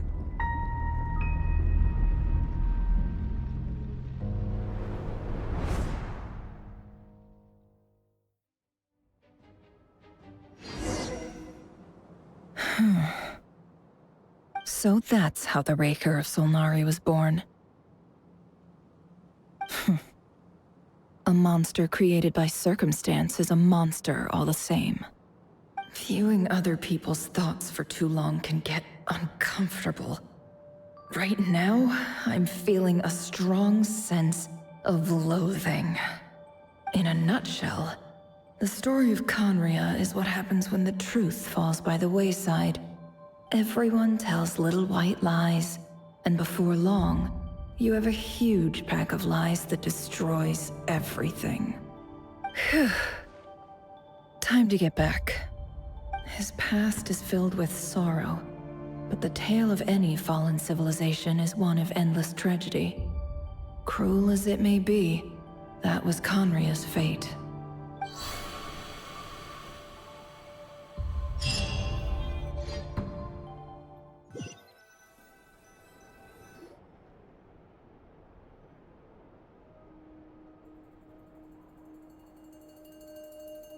Everyone, I'm back. Can I get a standing ovation? Never! How are you holding up? Feeling okay? She's fine. Boss is a pro. Yes, I'm fine. You will have seen the events of Rarir's life through my thoughts. It's now clear that he is just a regular nobody, driven by personal tragedy, as he said himself. I mostly agree. There's only so much we can know about him from his memories alone, but they did give us a clear glimpse into his life in Conria. However, I would not consider Rarir to be a nobody. He was deeply involved in the events of that era. Yet, when the catastrophe of a generation strikes, nobody is safe. Sounds to me like you're speaking in riddles again. Is this you urging me not to abandon the people of Nodcry in their hour of need? That's not what I meant. Although I do hope you choose to remain a part of the plan. Without you, the mission ahead will be all but impossible. Then try to remember that I respond better to the carrot than the stick. And I don't appreciate being bossed around. Now, as for you, Missy, you were excellent. You stuck to the rules of the ceremony and kept your mouth shut the entire time. Bravo. Cool. So, can you fill me in on the deets now? Most of what I saw went right over my head. Patience. You'll hear the whole story, don't you worry. But let's meet up with the others first. It will save me narrating it twice. Yehoda? Yes, boss. Let me get that door for ya. That's more like it. For a moment there, I was worried you'd forgotten about the first clause of your employment contract. Forgive my curiosity, but what does the first clause say? It says I gotta do the annoying stuff that boss is too lazy to do for herself. Like opening the door, pouring the tea, yada yada. Is that right? If something is in the contract, it's because she willingly agreed to it. Rest assured that the Curatorium abides by the very strictest of labor policies. You don't seriously think I'm cruel enough to treat her like my slave? In any case, I've hardly shied away from my share of the work today. Hope I don't catch Flintz and Varka lounging about in their chairs, enjoying a leisurely cup of tea. There's nothing I dislike more than other people enjoying themselves while I'm hard at work.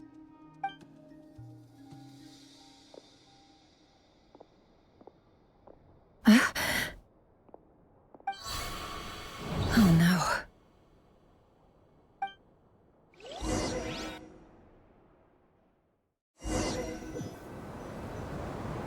Sorry to disturb you, but we seem to have run into some trouble. Evidently so. Don't worry, I'm not about to leave you to fend for yourselves. I'm not that kind of boss. And it would go against the Curatorium's labor policy. I'm sorry? What did you hear me say? I wasn't talking about labor policy. Wait. How long have I been standing here? Not long. You just appeared by the door a moment ago.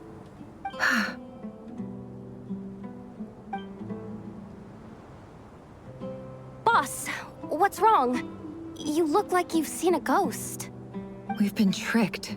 We never left at all. Somehow I hallucinated that whole scene back inside the office. Hallucinated? But how? How indeed. This place should heed my will alone.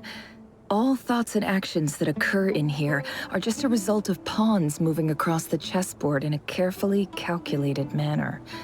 And nobody has access to this chess set but me. So you control everything in here? More or less. But yes, it's a special technique of mine. Has anything like this ever happened before? Only once. It was the first time I used the chess set. Is there any similarity between what happened then and what's happening now? I suppose my thoughts are a little turbulent, which was also the case my first time. Is there anything I can do to help? The first clause of your contract clearly states that I only need your help with things that I'm too lazy to do myself. Meaning, you're not feeling lazy right now? Meaning, this is not something Yehoda can help with. The chess set is a personal treasure that I alone understand. I must be the one to find our way out of here. Boss, it's fine. Really. Let me do something useful. Oh, listen to you. Whatever would I do without you, Yehoda? What? Really? Yes, really. Where would I ever find another employee as obedient and servile as you? God forbid anything ever happens to you. Oh, okay.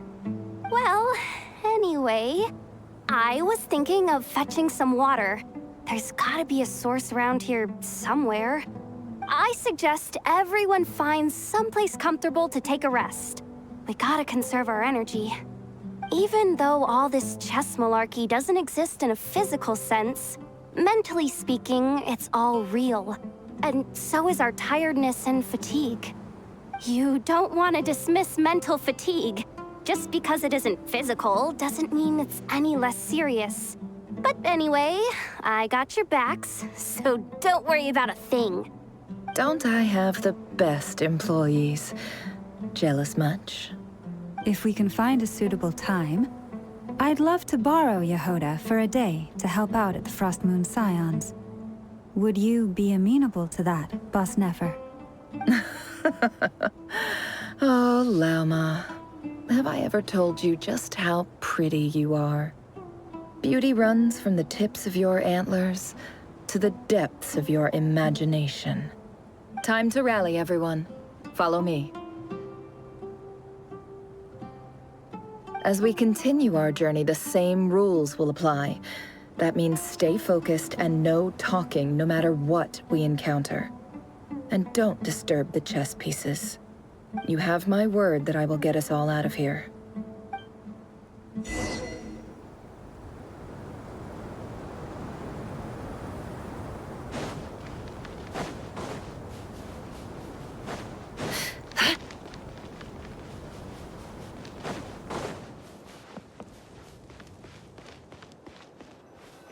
This place looks familiar. That's not a good sign. I wasn't expecting visitors at this hour. Wait, is that? Oh, it's him. There you are! Sinue's been looking for you all day. I think he has some news for you. Oh yeah? What were you doing just now, Uncle Retinue? Hiding away some more loose change? I know I saw some Mora. What do you mean loose change? Oh, come on, I'm too old for this. Just pretend you saw nothing.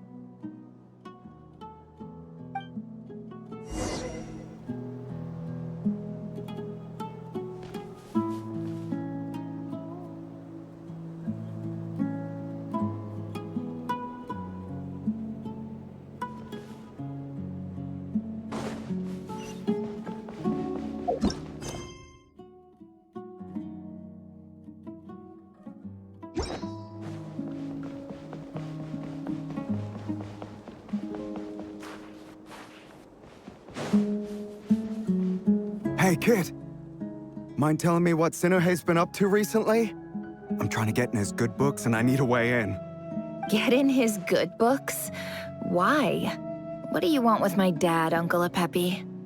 I've written a new song. I was hoping to showcase it at the next festival, but I'll need his approval. A new song, huh? I'd love to stay and listen, but unfortunately, Uncle Retinue says my dad's looking for me. Well, there's plenty of time and I'm not going anywhere. See that pile of stones? I'll be sitting there warming up my vocal cords. Come find me when you're done. Pile of stones. Got it.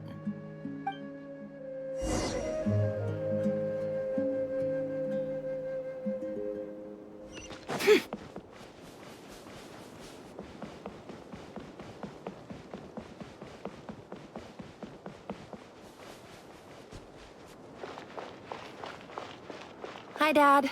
Uncle Retinue said you were looking for me. Ah, there's my little princess. If you'd gotten back just a little sooner, you could have shared the spoils of war with me. Spoils of war? Who were you fighting against, Dad? It was just a figure of speech. The aftermath of a sandstorm is no time to be waging war. I was talking about our war against thirst. I went out to fix our water supply problem, and now I'm back. Which means... We have a well again! That's right. I found a new one and brought back as much water as I could carry. It should last us for a good while. If it wasn't for these blasted sandstorms, our wells wouldn't be caving in. You wouldn't be spending all your time out searching for new water sources. As the chief of our tribe, I'm supposed to be leading us out of hardship and poverty, onto better things. You know how prosperous our ancestors were. I've told you all the stories. And look at us now, squeezed into these hovels. No one would choose this, if it wasn't for the endless wars over the years. But things are looking up. I started working with some folks from the academia a few months back. They gave me some contacts in return for my assistance in the desert. So you're the academia's helper now? Special ambassador, they call it. Think of it as a partnership. It's nothing bad, okay? We've been isolated here in the desert for too long. Seeking opportunities elsewhere is the best thing for us, and the fastest way to progress. So, do you get anything good out of being a special ambassador? Of course.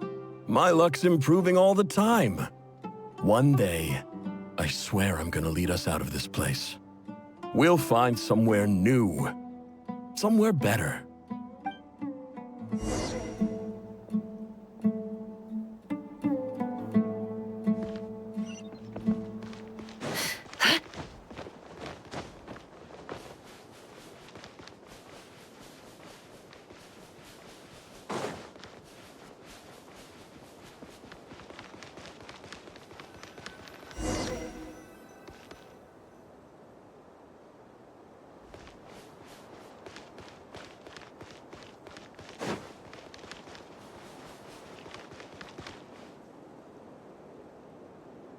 That's our well, and you know it.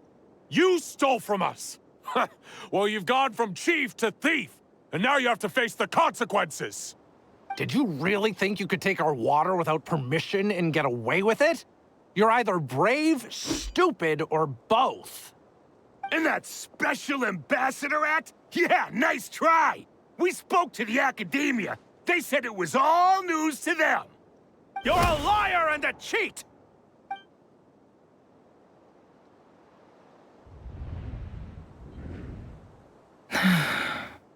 I heard Yehuda gasp, but I don't blame her. Most people are terrified by the sight of blood. Corpses strewn across the ground. The wounds are clearly from scimitars and daggers. The desert dwellers' weapons of choice. There's a handwritten note on the ground. Let's see what it says. Halil, this is Sinuhe, chief of the Shimti tribe. Surely you remember me. I was the one who helped you and your colleagues avoid the quicksand in the desert. This is my second time writing to you. I assume my last letter must have gotten lost in the mail, as I didn't receive a reply. I hope this one makes it to you safely. I'm writing to you because I need some help. That sandstorm the other day completely blocked up our well, forcing me to look for another water source in Iab and Unut territory. It was a matter of survival. Praise the gods. The well of the Iab tribe was intact. It was my last resort. I drew what water I could and left, but not without being spotted. I fear they will retaliate. You told me to write to you if I ever needed help. You said you'd be my ally in the Academia. I urgently need you to formally recognize my title of Special Ambassador and send some of your people to assist me for a few days.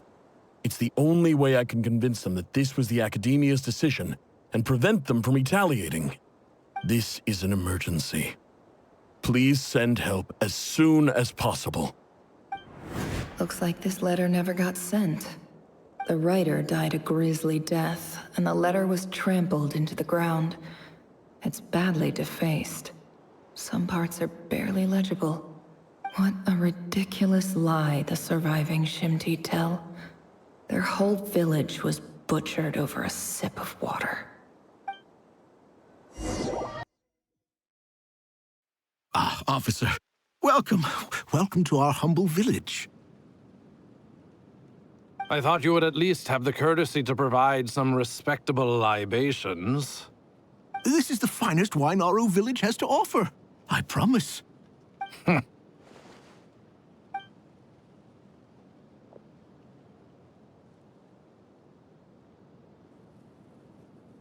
The Academia has agreed to reserve a single space for a candidate from your village.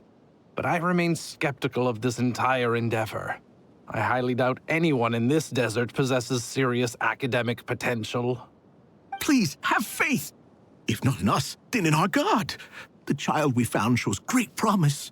I beg you, take her away from this place. Give her a chance. Don't let her talent go to waste. I don't recognize her. New arrival? She showed up here a few days ago, and we took her in. She's a really bright kid. Please help. I'm begging you. So, where are you from? Nowhere special. Just a sand dune. What about the rest of your family? How many of you are there? Just the one. It's only you? Correct. So, no brothers, no sisters, no mother or father? Any who have slept on a bed of sand, I call my brothers and my sisters. Apart from that, I have no family. All right. Get over here. Sign your name on the form.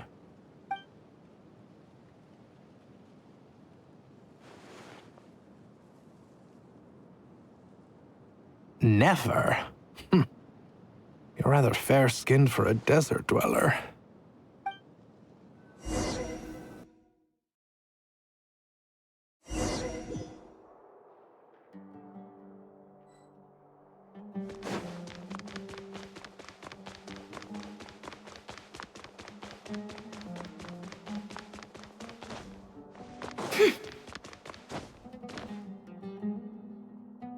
Nefer, this term's assignments have been issued already.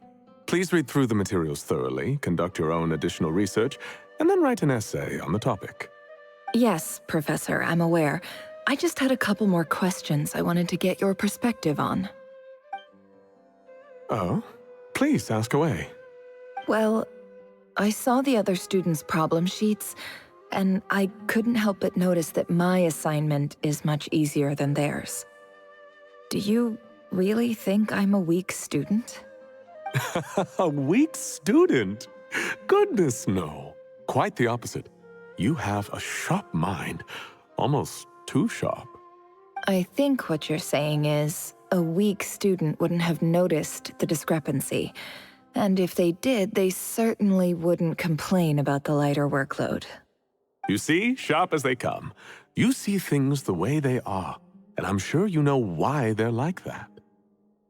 Because of where I come from. Because I'm different.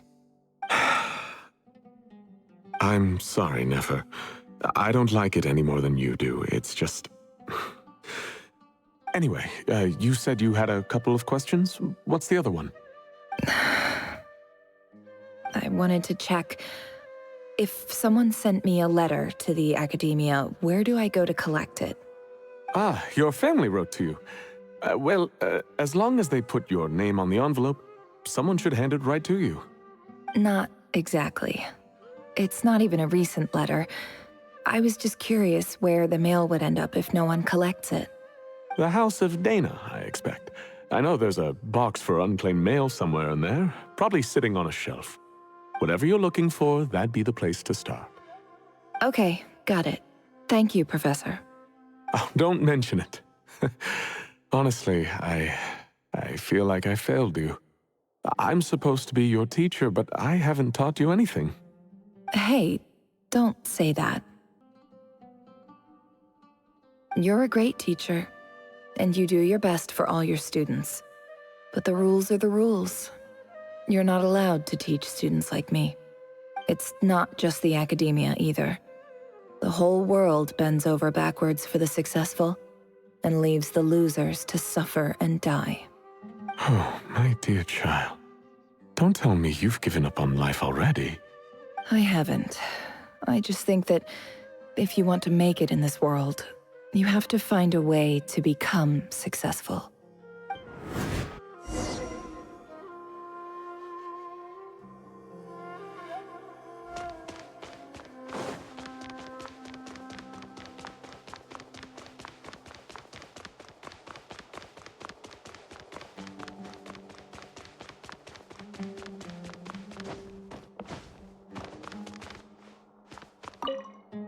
This must be it. A big cardboard box full of unclaimed mail. And probably some letters that ended up here by mistake, too. Let's take a look.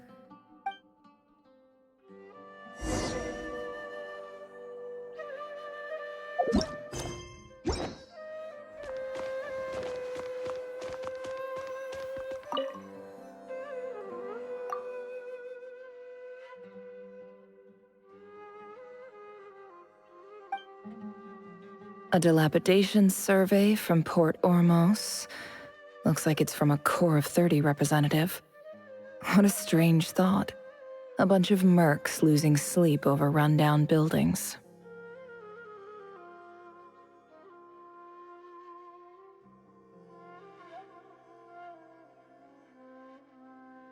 This one was never even opened.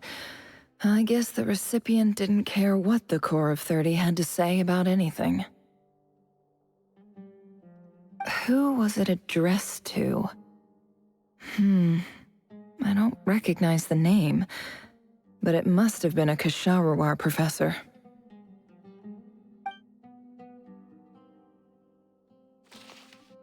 This one is addressed to the Immorta Sage. The title is Changes Observed in Satyavada Life Symptoms. Why do all these letters read like full-blown dissertations?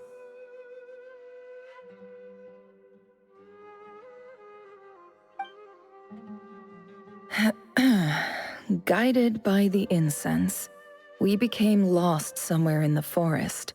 All the barriers between levels of consciousness disappeared as our minds soared around in circles, looking for a branch to seek refuge on.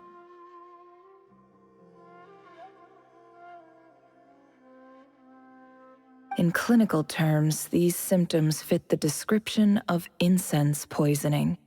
The Immorta Darshan strictly prohibits the use of hallucinogenic substances, but I believe there are still people getting away with it.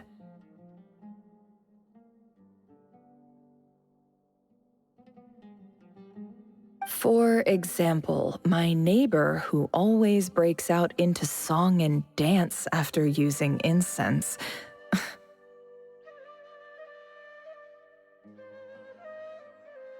This seems like something the academia would want to know about. Why wasn't it collected? Wait, what's this written on the back? It's so small. The note says, "The sender authored this letter while under the influence of mushrooms. I would send it back, but no return address was provided. Stamped by the Grand Conservator of the House of Dana."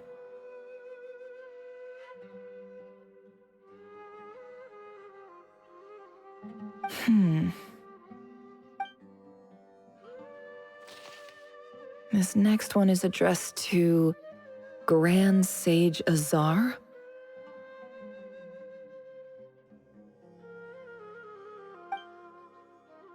A few words of protest regarding recent changes in Sumeru's educational policy.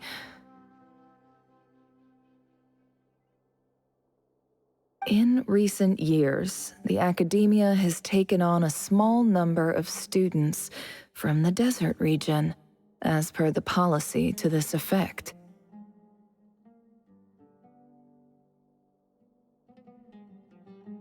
However, it appears to me that these students have not, in fact, been provided with educational opportunities that are, in any meaningful sense, equal to those enjoyed by their peers.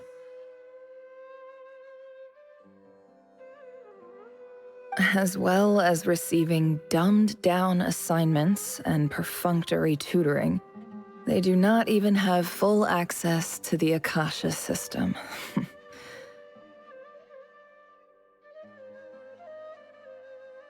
Education is the fundamental purpose of this institution, which should go without saying in a nation whose founding virtues are knowledge and wisdom. I ask you, is the lip service we pay to the policy of education for desert students truly the standard of pedagogy to which the academia aspires? As Grand Sage, policy decisions are your prerogative, but do not forget your roots. You and I were once students too, as was everyone else in this institution. I do hope you will give some serious attention to this matter. I encourage you to discuss issues like this with myself and others, and listen to some alternative opinions. Great letter. Shame it didn't get to where it needed to go. And the sender is... Huh? Sage Cyrus of Spantamad. I didn't realize anyone else even knew how bad students like me have it in this place. So this is where letters from the Sage of Spantamad end up? Nice one, Grand Sage. Really enlightened leadership. Whatever. This isn't what I came here for. Moving on. I'm not exactly holding out hope that a letter sent from the desert would even make it here. But if it did, where else would it end up if not in this box? I can't believe how much discarded mail there is. Must have been years since someone last went through it all. And this is just one box. The whole House of Dana is boxes on shelves. I don't believe for 1 second that any human being has sat down and read through all the documents in this place. Who has that much free time on their hands? Wait, could this be it?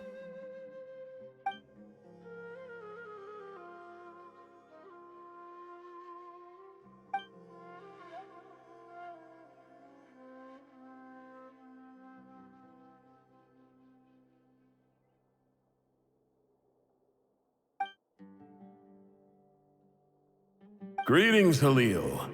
My name is Sinuhe, chief of the Shimti tribe. I was the one who came to you and your colleague Zaid when you ran into trouble in the Great Red Sand. I don't know how well you remember it now, but I brought you to safety and gave you some water and other supplies. You seemed very pleased and told me your name. In my tribe, learning a person's true name is serious business, and I therefore see you all as friends. You were kind enough to leave your contact details, so we could stay in touch. The Shimti tribe lives a harsh, nomadic existence in the desert. You were sympathetic towards my plight, promising to make me a special ambassador of the Academia and help us find a way to make a better living. This brings me to my reason for writing. Our tribe has fallen on particularly hard times, and I would like to ask for your assistance. There was a terrible sandstorm a few days ago, which blocked up the well in our land. To ensure my people's survival, I had no choice but to venture into Iyab and Unut territory in search of an alternate water source. The Iyab and Unut are descended from the Thamudians, while we trace our ancestry to Tulatala. We worship the Lord of Flowers and have had relatively good relations with our fellow tribes up until now. I found a well belonging to the Iyab tribe. They declined to help us, but I really had no other option, so I took some water to keep me and my tribe alive. My actions are certain to incur their wrath. When we met, you assured me that you would be my ally in the Academia. I would like to take you up on that offer, because I really need your help. I wonder if you could send an Academia representative to meet with me. That aside, the last time you were here, you mentioned that the Academia had started accepting students from the desert, and I told you a little about my daughter, Nefer. We have next to no resources here in the desert, and my power and influence are limited. Would you consider enrolling my daughter at the Academia? She is a smart girl. I know she won't disappoint you. From the outset, the Academia never took you seriously. Those things they promised were just empty words. I doubt they even remember the name Sinuhe. And you were so emphatic that your luck had finally changed for the better. You swore you'd lead us to a better place one day.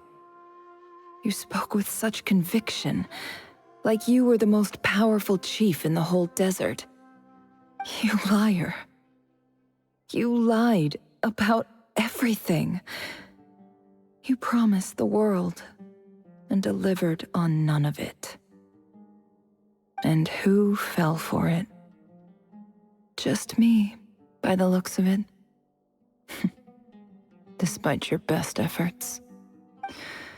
Which makes you a pathetic liar. You weren't even any good at it. I think I'll take over from here. Let me show you how it's done.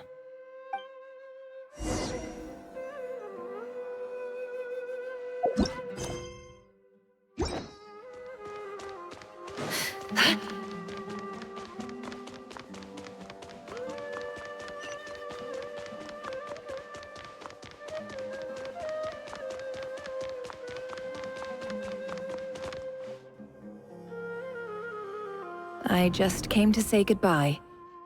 Thanks for everything you've done for me in my time here. Nefer? You packed your bags. Where are you going? I'm quitting. Something's come up in my hometown. Gonna head back and deal with it. Huh? But this was a hard-won opportunity for you. You know that better than I do. It was, but it doesn't matter. I have more important things to deal with, and they can't wait. Oh, and I didn't want to overfill my bags, so I left some incense on your desk. What's wrong? I thought you liked incense. Although, I did read somewhere in the House of Dana that it has hallucinogenic effects. Don't use it all at once, all right? Isn't this the stuff you brought from your hometown? You're just letting me have it? But you said it's a rare and valuable commodity.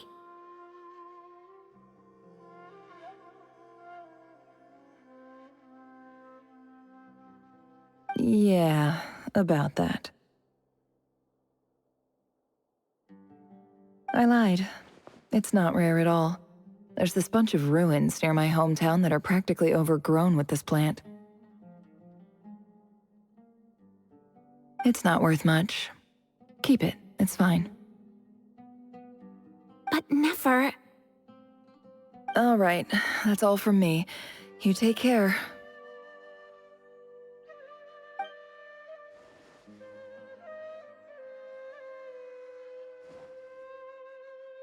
Don't forget me, okay? I mean, we're more than just classmates, right? We're friends. Yeah, I'll remember you. I lied again. That incense is worth a fortune, and it's a rare find even in those ruins. And as for remembering her, I have far too much to do when I get back. No time to reminisce. I'll be lucky if I even make it through this alive. But either way, I expect I'll forget you pretty quickly.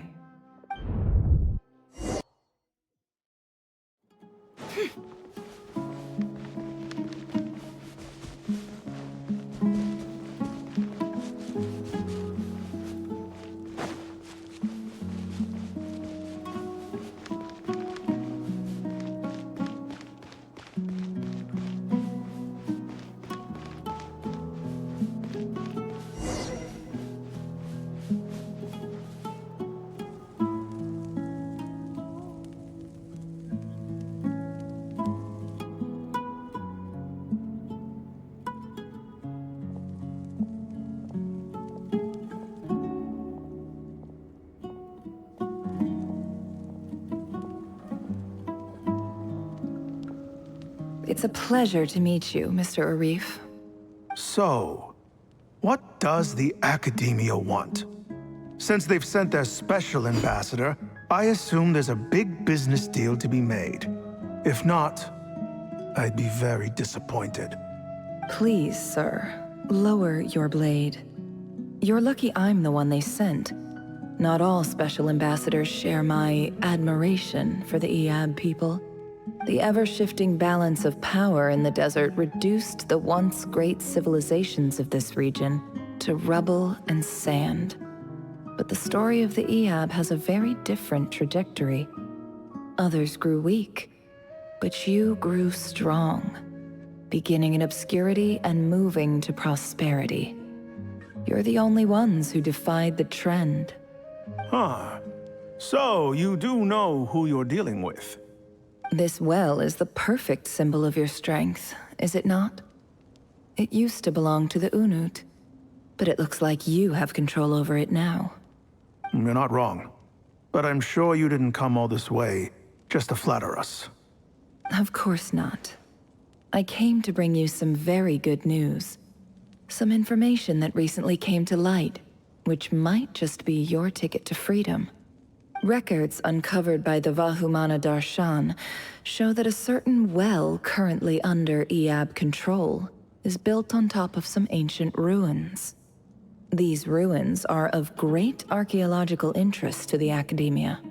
I checked the map carefully on my way over here, and I'm confident that this is the well in question. The Academia is offering 50 million mora in return for excavation rights. 50 million? No, wait. If these ruins are as important as you say, 50 million's a little low, don't you think?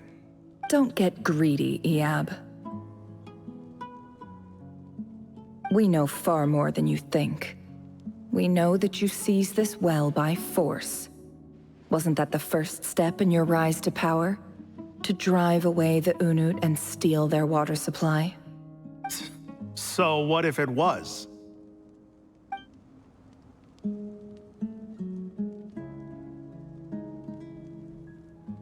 Don't worry.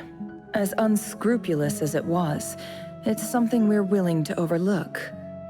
The Academia is only interested in dealing with the de facto power holders in the region. I hope I am making myself clear. And I hope your words are the truth.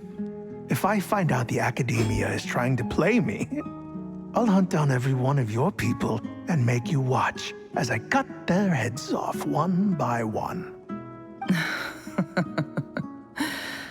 I assure you, Chief, that would not be in your long-term interests. You don't want to make an enemy of the Academia. You see how I'm dressed, don't you? I appreciate that you've never been to the rainforest, but surely even you recognize an ambassador's attire when you see it. And what does a barbarian like you have to lose anyway? You really think the Sumeru Academia would bother to come all this way just to lie to you?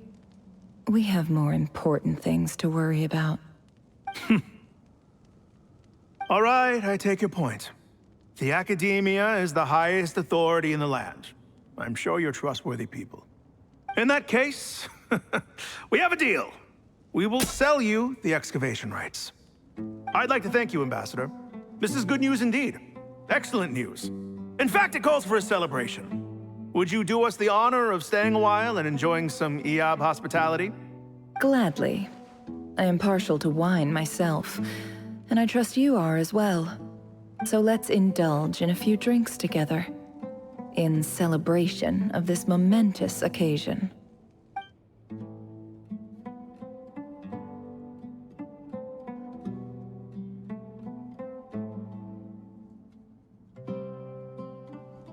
Chief! Chief, it's an emergency! It's the Unut. They've taken the well. What? Well, don't just stand there. Take it back. Yes, Chief. I have every confidence in the Iab's military superiority, and yet... What is it? The Unut's response was alarmingly fast. The day after we reach a deal, they seize the well. This can't be a coincidence. Perhaps there is a traitor in your midst. I don't think so. I am obliged to remind you, Chief, that the Academia will only deal with the de facto power holders. If you cannot regain control over the well, I'm afraid you won't see a single mora of that 50 million. No! Please, Ambassador, just give me some time. I swear the Unut will not get away with this. That well is ours, and so is the mora. Glad to hear it. I will wait here for an update. If there is a traitor, I will find them. In the meantime, make yourself at home. I'll report back as soon as I have an update. Much obliged. Wow. All it took was a few words and I've got him wrapped around my finger. What an amazing feeling. So, in summary, Ambassador, the Academia would rather negotiate with our tribe instead of the Iab, yes? The Iab are ruthless murderers who don't listen to reason. And now they have the gall to interfere in our research projects in the desert region. So let me ask you, Chief. If you were the Academia, what would you do? Kill them all. Of course. Precisely. The Academia does not tolerate those who stand in our way. The EAB have held back our academic pursuits for too long, and our patience is wearing thin. At the same time, there is simply no way that the Academia can be seen to be intervening in desert affairs. I'm sure you understand where I'm coming from. We have our own rules out here. If the rainforest dwellers raised arms against a desert tribe, it'd start a bloody war. Right. We can't confront them ourselves, but we can support their enemies. The Unut have always had strained relations with the EAB, which makes you our natural allies. Natural allies. Weren't the EAB your allies once? You were quick to send them after us to protect your interests back when we stole that water. And now look at you. You're at each other's throats. Let me be clear. The Academia wishes to collaborate with the legally recognized rulers of the desert in this matter. We are asking for excavation rights to that well, and our offer is 50 million mora. Say no more. I believe we have an understanding. Good. Then I suggest you get to work. Get us access to that well, and the mora's yours. You see, Dad? Lying is easy when you know how. People will believe anything.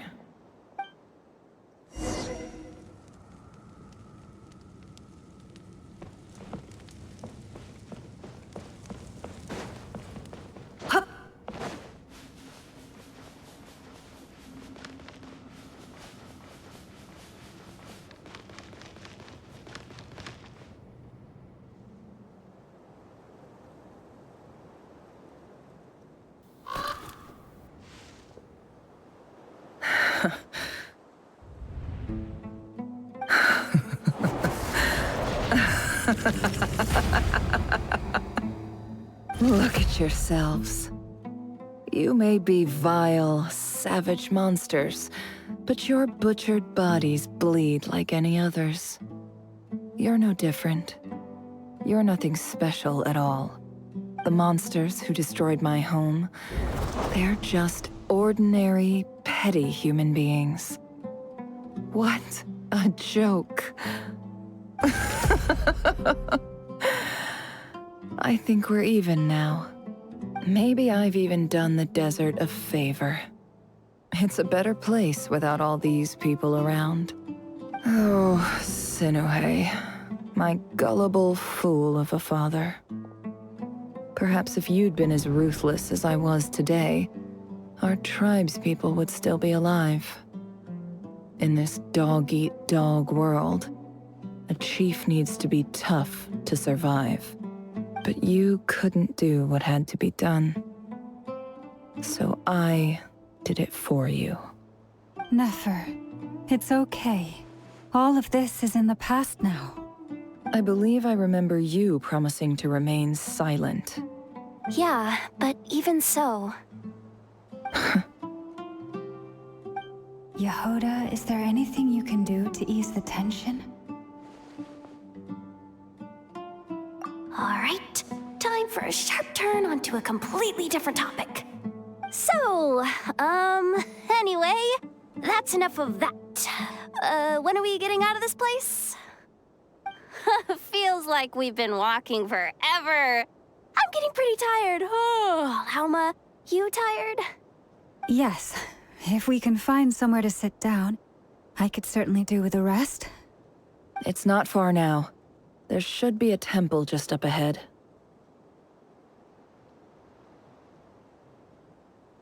Yes. Really? A temple? That's where this story ends? I guess that's how things go in the desert. Desert dwellers can never escape their destiny. Or so everyone says. I never wanted to believe it, but looking back now, I'm as desert as they come. You mentioned a temple. What's waiting for us there? My biggest trade secret of all. Ah. Then I'm guessing it's where you got your power from. The power to peer into other people's minds. I didn't know you were clued up on any other religions. I'm no expert in the history of Sumeru, but since you come from the desert, I would imagine it has something to do with King Deshret. Sounds impressive. Ah, I know who you mean. General Mahamatra Sino. The spirit of Hermanubis dwells within him. That's Boss Neff for ya. She knows everything. Sino's hardly a figure of obscurity, but I know about Sethos too.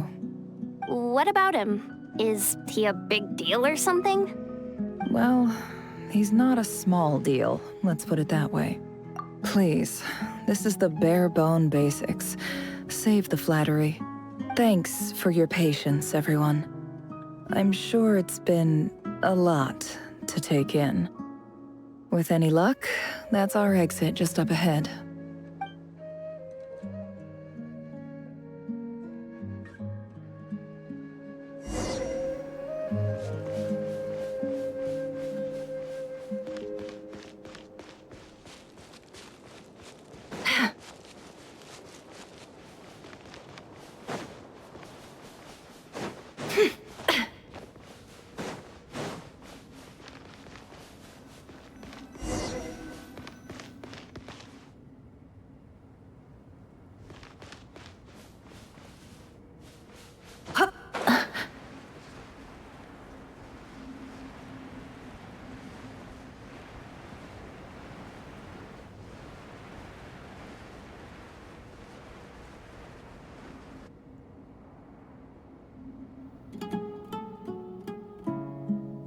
Uh-oh. Uh-oh. Uh-oh. I'm totally out of my depth here. I don't have anything to add about any of this stuff. Like, look at that statue, for instance. I want to do the whole name-dropping, this girl knows her stuff thing too, but I've never seen anything like it before.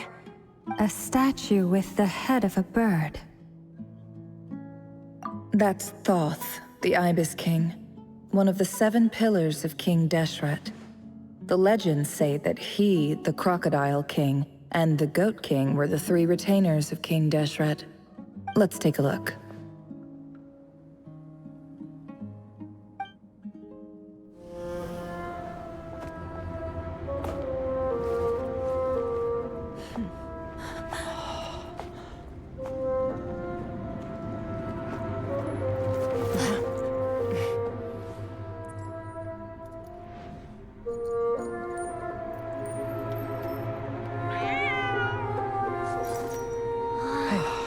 It's just Ashru. So, all is well?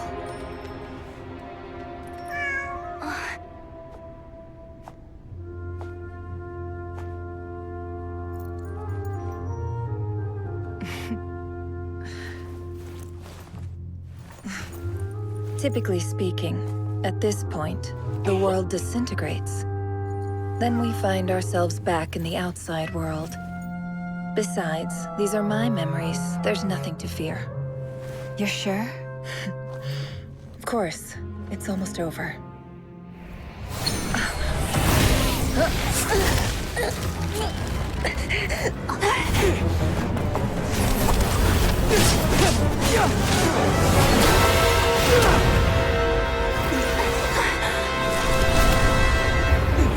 Never! Hey! Hold on!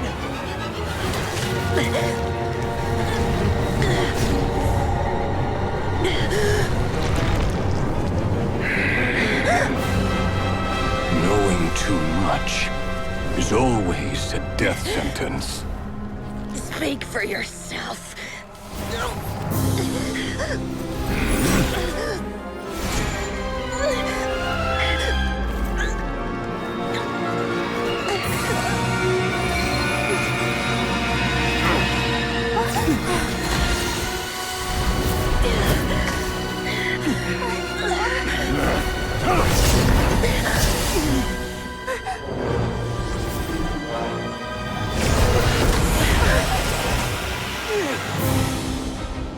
How repulsive.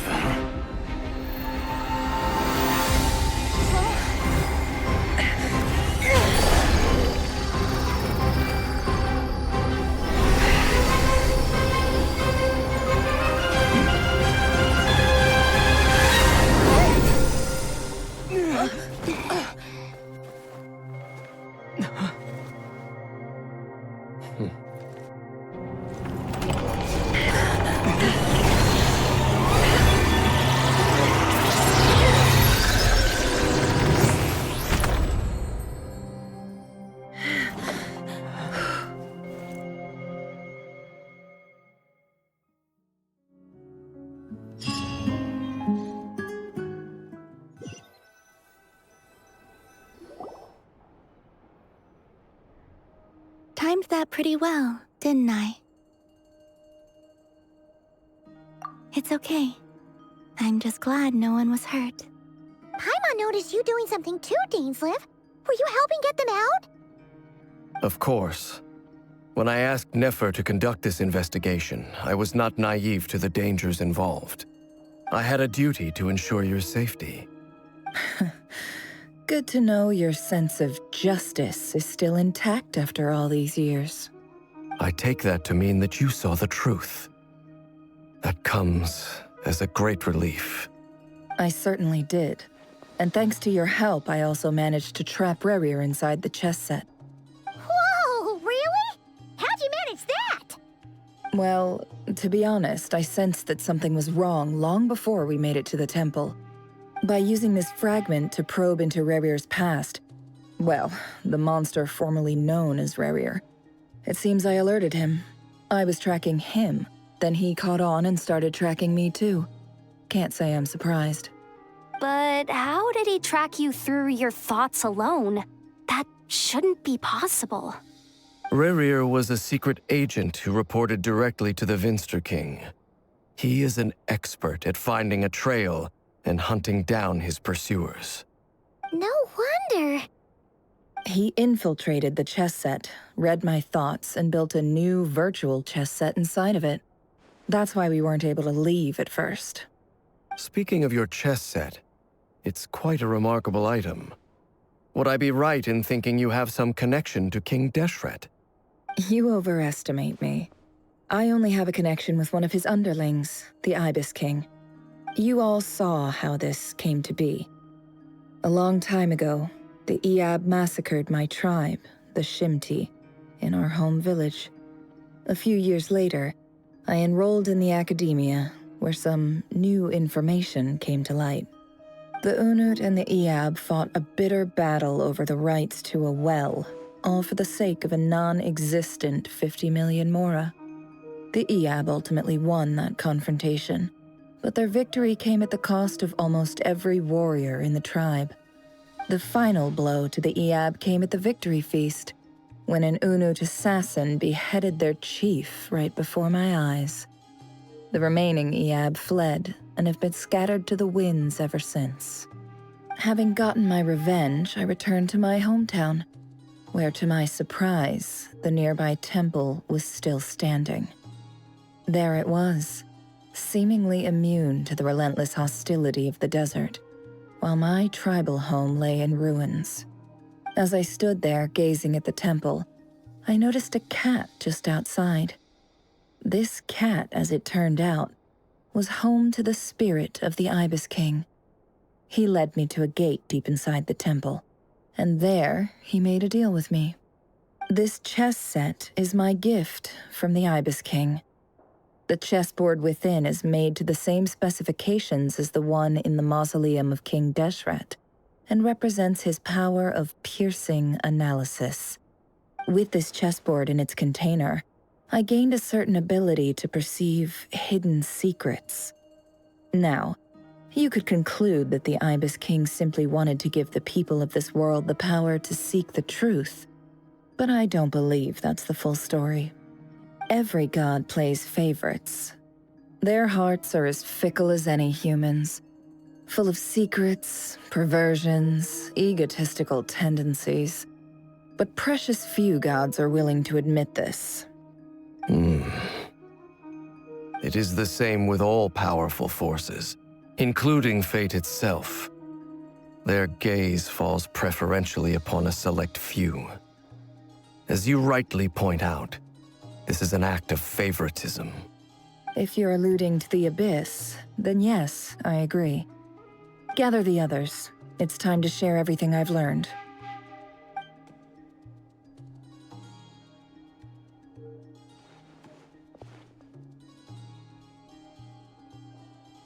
Thank you all for being here. As promised, I did some further investigating into the Raker of Solnari's background. I am pleased to report that the investigation has been most fruitful indeed. The Raker of Solnari, real name Rerir, was once a Conrian subject who served the Vinster King. I will now share the important details of his story. Please save any questions or comments for the end.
So that's why he's so obsessed with the moon. A tragic tale, to be sure. But it does not excuse his many transgressions. No matter how much Rerir suffered in the past, the fact remains that he is what we know today as the Wild Hunt, wreaking havoc upon innocent lives in Nodcry. He becomes more dangerous with each passing day. If left unchecked, it is simply a matter of time before all of Tevat suffers the consequences. This is a threat that the Knights of Favonius cannot ignore. A question for Miss Columbina. Forgive me if this is presumptuous, but have you ever seen the spatial gateway that appeared in Rerir's memory? Never. But I have heard stories of something called the Moon Gate, and this seems to fit the description. Miss Lauma, any thoughts on this? In the lore of the Frost Moon Scions, the moon is believed to hold many secrets. Some sources speak of ancient knowledge, others of a gateway to the unknown. The term Moon Gate is one I have heard before. But as is the case with all of our legends, there are no records of any first-hand witnesses. We cannot know whether it truly exists. Then back to Miss Columbina.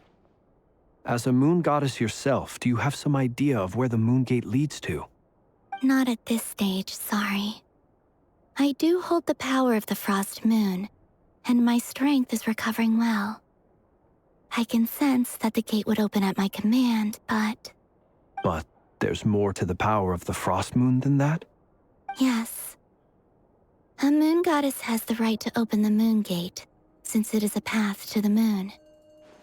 But as never mentioned, holding open a spatial gateway takes a huge amount of power. And right now, I need to conserve my energy to fight the Raker of Solnari. I'm afraid this is one mystery we may have to leave unsolved for now. I agree. Better to save your strength. But if you'll humor me for a moment, I have a bold conjecture of my own regarding the world beyond the gateway. I highly suspect that neither Tholindis nor Rerir made it through unscathed. The evidence pointing to this is the fact that the Rehir of Solnari exists in the form of countless fragments. With the abyssal power he wields, no ordinary foe can touch him, let alone tear him to shreds. And yet, the Wild Hunt proliferates wherever his scattered fragments lie, drawing hordes of monsters to many different locations across the land. So your theory is that Rerir was physically torn to shreds by some powerful force? Hence, why the Wild Hunt is a distributed phenomenon, rather than a unified one? Makes sense to me. Explains why the Wild Hunt is so pervasive, and why he's been trying to piece himself back together. He was whole to begin with, and he wants to be whole again. Without the power of the Abyss on his side, he almost certainly would have perished the moment he was torn apart. But the Abyss, much like a curse, has kept him alive. I could not agree more. The power of the Abyss is most surely a curse. It is a compelling explanation, and one that accords with my present understanding of Abyss creatures. Whether the life form in question is primitive or advanced, if a curse has extended its lifespan unnaturally, it will continue to survive in spite of everything. This raises some interesting questions. I will run some experiments and see if there is any validity to my suspicions. That being said, regardless of whether my research bears fruit, I would like to thank Miss Nefer for conducting such a thorough investigation. Already, it has greatly enriched my understanding of the entity we face. My pleasure, Mr. Albedo. I too hope that the information I have shared today proves useful as we look to formulate the next stage of our plan. Hey! What is it, Dainsleif? You look really upset! It's just... when I think of the man I once knew as Rerir, I struggle to understand why things had to turn out like this. The two of you used to be friends, didn't you? I don't know if these words will bring any comfort, but my heart goes out to you. Mine too. We can never know all the hows and whys of the way things are.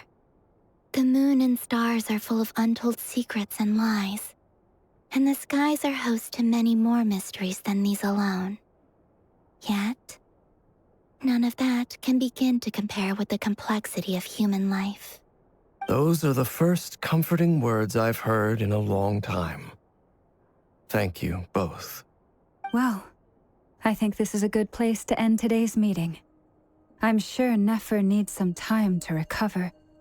She's been through an awful lot today. That's very thoughtful of you, Lama. Of course. Sounds good to me. Take some time to rest and digest before we reconvene to nail down a plan.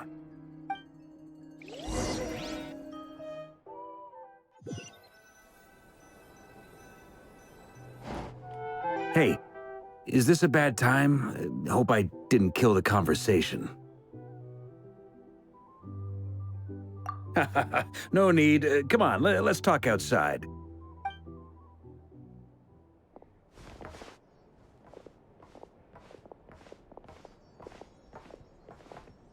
Anyway, Nefer went back to the curatorium to get some rest. But before she left, she shared some things with me that I thought you should be aware of. Firstly, although she managed to trap the Rehir of Solnari inside her chess set, there's no guarantee that the power of the Ibis King is any match for one of the 5 sinners. Their powers are beyond our comprehension. It's only a matter of time before he finds a way to break out. We have to come up with a plan and take care of him before that happens. Honestly, Paimon figured that might be the case. So, how long have we got? Well, I asked her that same question. She talked for a long time, but for the most part, it seemed like she was trying to convince me how precious her chess set is, and what a long and storied history it has. It felt like some kind of sales pitch, you know? The kind where you end up handing over Mora against your will?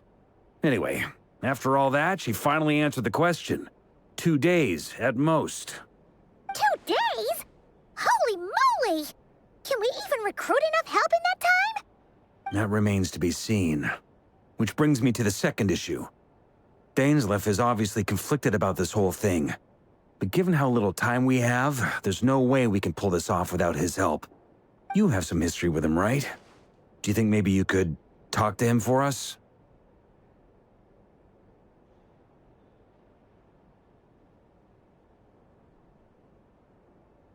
Great. I appreciate it. All right, on to item 3. So, Albedo, Durin, and I put our heads together and came up with a plan. Can't promise it's gonna work yet, but at least it's a start. We figured we'd bounce the idea off you first. We'll explore it further once everyone's recovered.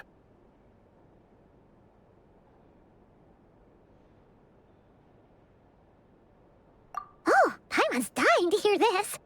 All right, so here's what we're thinking.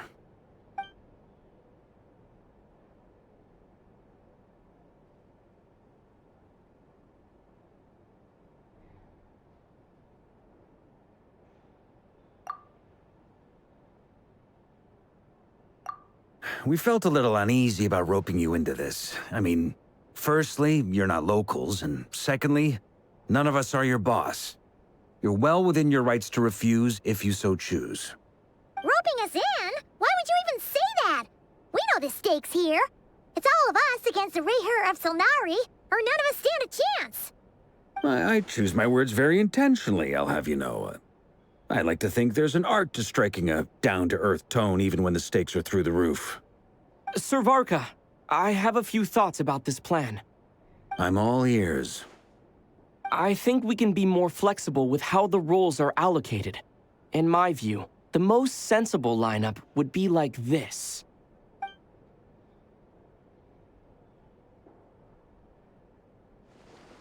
I see your point, yeah. But if that's how we're going to approach this, you'd better make sure you're ready. To be clear, I don't doubt your abilities. Far from it. I just want to make sure. Are you really willing to take all this on? I want to do everything within my power. The Rayher of Solnari is a truly fearsome opponent, and if I do my part, it'll greatly reduce the risk for everyone else involved. Well, that tracks with what I've heard. Jean's mentioned in her letters that you're so diligent it's almost abnormal. As in, most people weigh up the risks and rewards in situations like this. But you seem to just march towards danger without a moment's hesitation. Of course, everyone appreciates a fearless pioneer. But all that aside, I'm the Grand Master of the Knights of Favonius, and you're our honorary knight. I want to make sure your courage doesn't come at the expense of your safety. Thank you, Sir Varka. I should be the one thanking you. It means a lot to have you on board. I'll give some serious thought to your suggestions.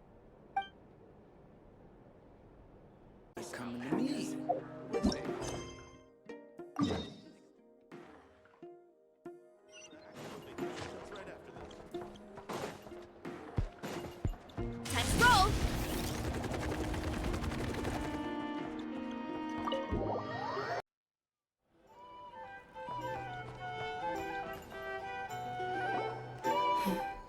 This is a thorough plan, but I do have one last question before we take action. How can we be sure that our enemy won't leave the designated area? Great question. Albedo's been hard at work analyzing Rayher and the Wild Hunt's behavioral patterns. His conclusions are as follows. Firstly, from the earliest known confrontation until now, Rayher has never displayed any ability to manipulate the dimension of space.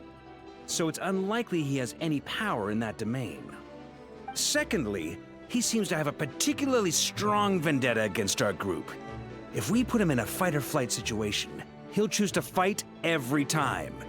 Thirdly, finally, and most importantly, he is consumed by hatred, both for the moon and for his enemies.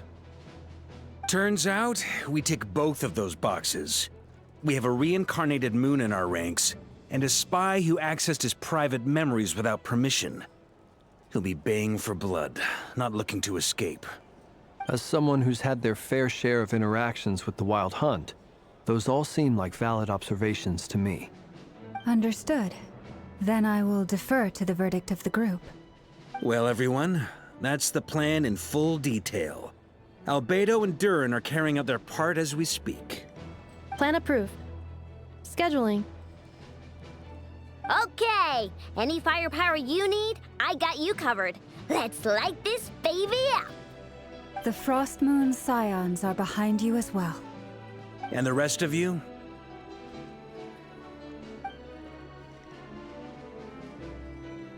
No objections? All right, then it's settled. This is the plan we're going with. Next up, an old tradition of mine. Anyone who wants to back out, now's your chance. Wait, we can still back out of this? Everyone says things they regret, right? I don't want anyone feeling trapped because their mouth said yes before their brain had time to think things through. A very people-first approach. I hear that's common practice in the Knights of Favonius. Heh. Who'd you hear it from? D-Luke? Shh.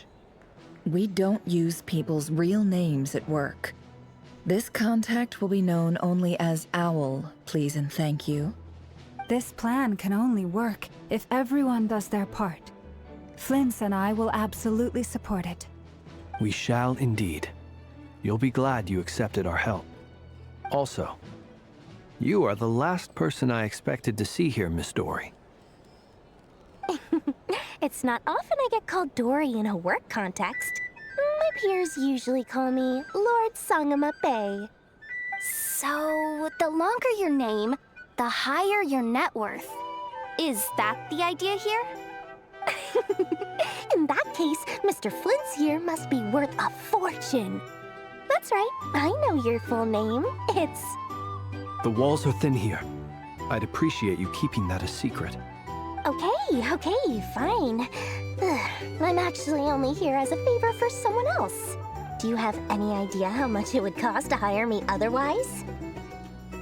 Oh, does this mean someone out there actually has the power to boss Dory around? It most certainly does not.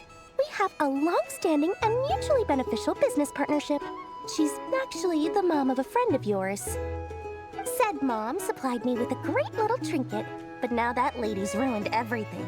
If I don't start building a little goodwill now, my whole business in Notcry is gonna go down the drain! Okay. So what exactly is so special about this pendant? It's a lucky charm that a great mage made for me. We have a business relationship, and she was worried that something bad might happen to me. So, she wanted me to have something that can store power to protect myself with.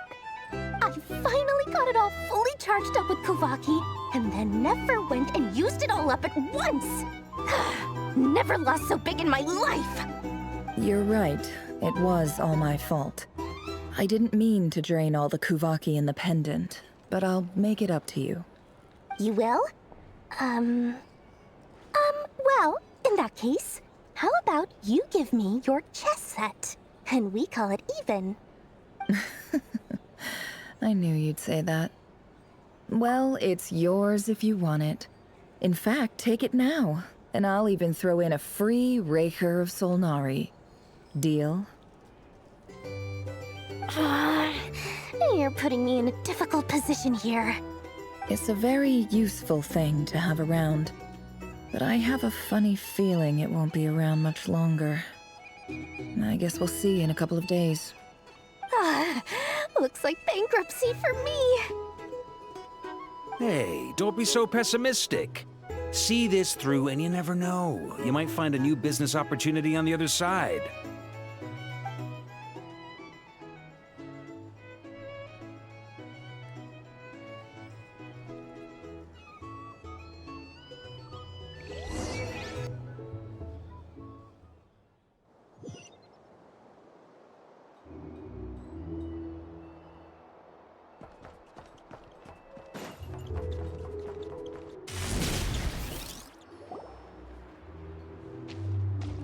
Dory!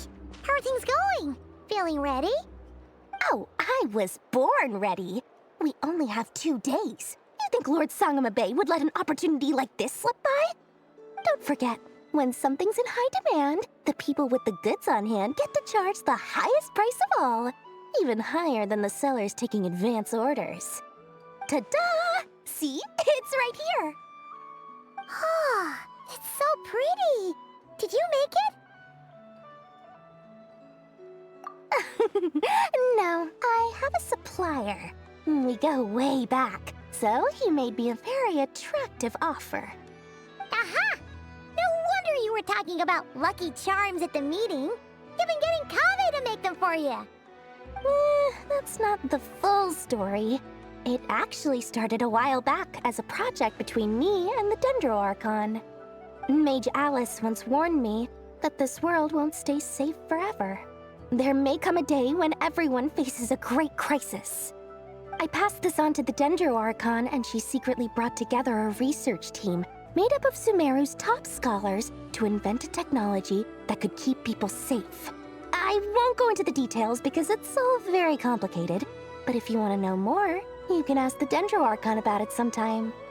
Anyway, point being, it was the Dendro Archon who asked Kaveh to build this little contraption. As one of the top Kashara War talents, he was the obvious choice. Took him long enough. He stressed over it for ages. Must have gone through at least a dozen designs before producing a final product. But that's Kaveh for you. Marak delivered it to me a couple of days ago, along with a letter from Kaveh. Could I ask why I'm sending this technology to you? What's your proposed use case? Has it been approved by the relevant authorities? So nosy. My fault for sending him the research permit to begin with. Surely Nahida must have told him you were involved in this project. He was probably just nervous because you're always so secretive about your business. Could be. Anyway, I just replied, let's hope there never has to be a use case, because it would involve grave danger. Fair enough. But it sounds like he was just being cautious. He probably felt responsible as the one who made it. Or maybe he was asking as a favor for his housemate. He's done that before. Not sure why, though. His housemate doesn't seem to really care that much about this kind of stuff. Either way, all's well that ends well. I'm just glad to finally have my hands on the product. I wouldn't want to be without it, given the potential dangers that lie ahead. Huh? What does that look mean? Paimon's just super surprised. This must be the first time we've ever seen you actually get serious about something.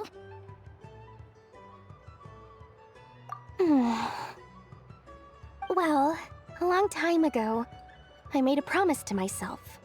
I promised that I was gonna live every day of my life with a big beaming smile. Obviously, Mora plays a big part in that. But there are always gonna be times in life when you have to give something back. That could mean paying back a debt, returning a favor, or showing some kindness. Alice has been a huge help to me over the years. She was the first investor I ever had. And I want my investors to know that Lord Sangama Bay is the best in the business. And more than that, no one knows what the future will bring. Whatever happens, I want to make sure the Dendro Archon and all of Sumeru is prepared to face whatever comes. Oh, that? I was just making sure Nefer and I are square. Don't be thinking it was some sort of benevolent act. I'm no saint, so don't treat me like something I'm not. My priority is doing the business that I want to do, so long as my conscience lets me, but it usually does. That's the Lord Sangama Bay business model. All right, if you say so. I do say so, and that's the whole point. I'm a businesswoman. Don't go trying to figure out what kind of person I am. You'll exhaust yourself. Much easier for everyone involved if you just take my word for it. Oh, and could you two help me get this stuff where it needs to be? Thanks so much. You're my favorite assistants.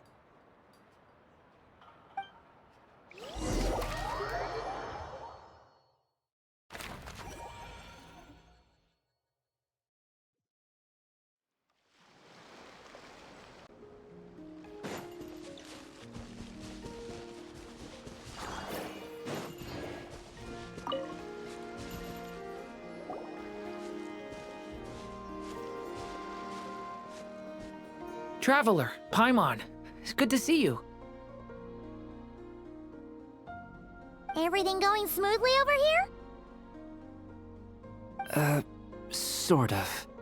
As you're probably aware, Varka, Durin, and I captured some abyssal creatures from the Wild Hunt.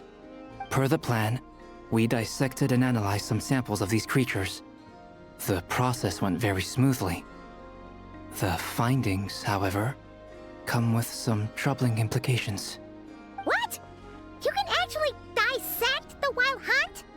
That depends on your definition of Wild Hunt and dissection. Harmless, lifeless. These words are accurate descriptions. The Wild Hunt is an interesting phenomenon. In and of itself, it doesn't seem to possess anything akin to a human personality. But taken as a collective, the medium through which the Wild Hunt is summoned does appear to have a soul. Master griped a lot about the wise Horoptetyr, and seemed somewhat fascinated with the Faustsert Elegy. But she barely mentioned Rerir at all. I don't think that was because of his lower social standing, though. Anyway, it's a pity. I should like to hear her thoughts on the nature of the lifeform he has become today. It's a strange mix. The furious energy of an abyssal being channeled through a fractured physical existence. A consequence of being torn apart by an unknown power. Perhaps the only explanation for his survival in this state is that he sacrificed a degree of individuality in exchange for a continued existence. Oh, sorry. Once I get talking about interesting research, I have a tendency to go on indefinitely. Back to our research findings. Essentially, they confirm my hypothesis. Rerir's corpse is completely contaminated by the Abyss, and the effects are irreversible. You could think of this as Rerir in mutated form. But in my view, even that would be inaccurate. In reality, his whole being has been consumed by the Abyss. In other words, he is now nothing more than a manifestation of abyssal power. Unfortunately, at present, we have no means of completely eradicating abyssal power. Hence, we cannot fundamentally destroy the Rehyr of Solnari either. Oh, that's terrible news! So, that's it? We can't defeat him? Not even if we get the power of the Three Moons? Miss Columbina's situation is a difficult one. She can never achieve wholeness when the world does not accept her presence. It's as if her creator banished her to a place she can never be accepted. It means she spends most of her energy just on her own survival. Given the circumstances, it's only natural to despair. But we must see this plan through to the end. Time to kick off the backup plan. Oh, Paimon almost forgot! This is for you. Dory asked us to bring it. Ah, how wonderful. Well, thank you for making the trip. Durin and I will be heading off shortly. I'm sorry I won't be there to protect you in person this time. Please be careful. All right then. Stay safe.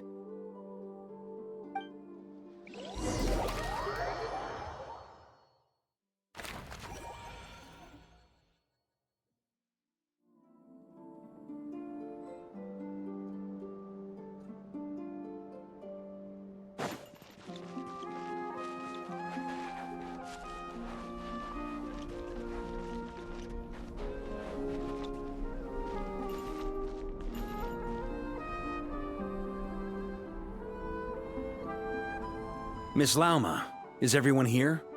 Yes. The fate of my flock is in your hands, Grandmaster Varka. Please keep them safe. My lady, what are you saying? Within the next 24 hours, we will face the biggest crisis the world has ever seen. This is not a burden that we deserve to bear, but I believe that we reap what we sow in this life. So I intend to act. I must do what I think is right.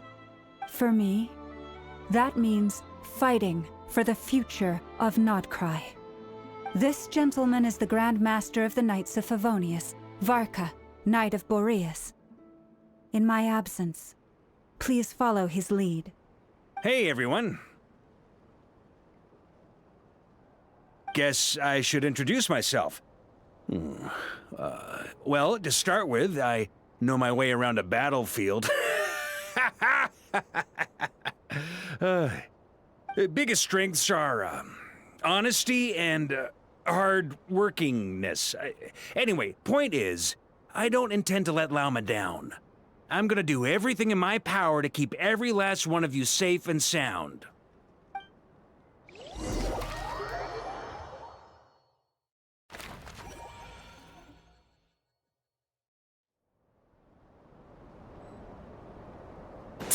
Hurry up, Grassa!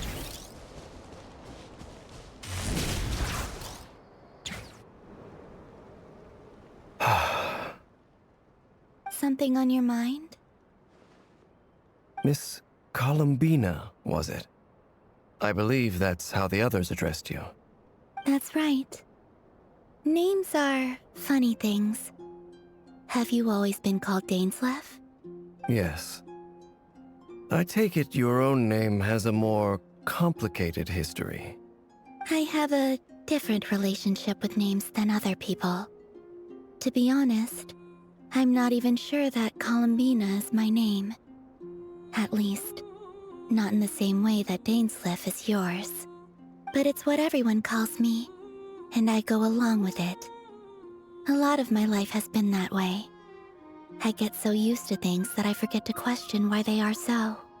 I never used to think much about where names come from, or what they mean to people.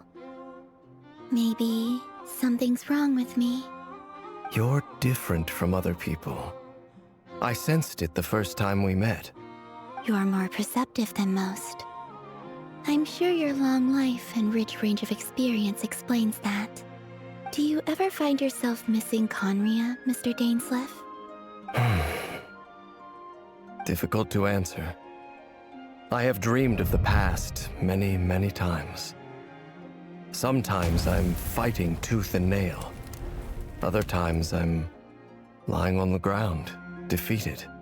I don't recall any happy moments from that time. It has been too long. Is that because hatred survives longer than love and affection?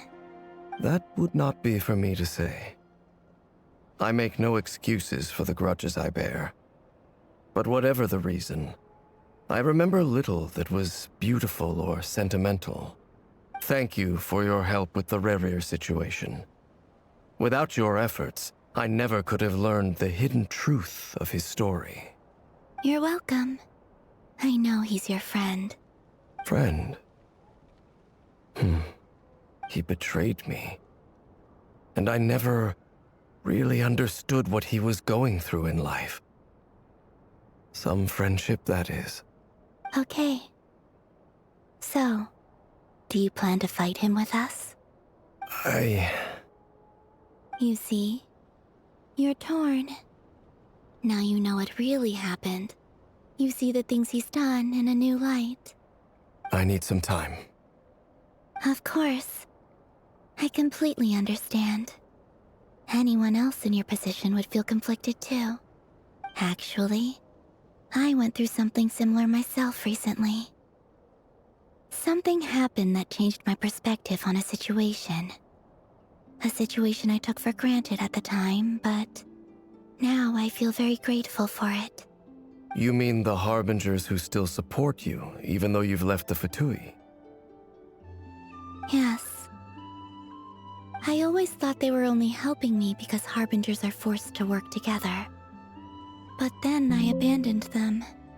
A warrant was even put out for my arrest. And even now, they still support me.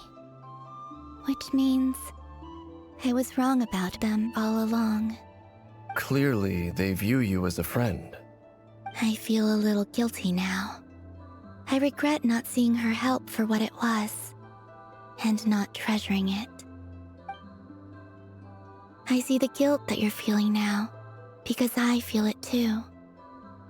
Hopefully, talking about it will do us both some good.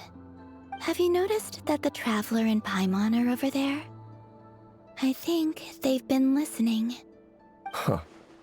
Shall we say hello? Sure.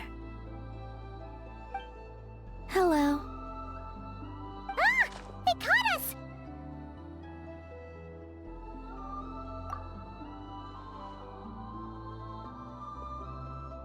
I apologize for making you worry.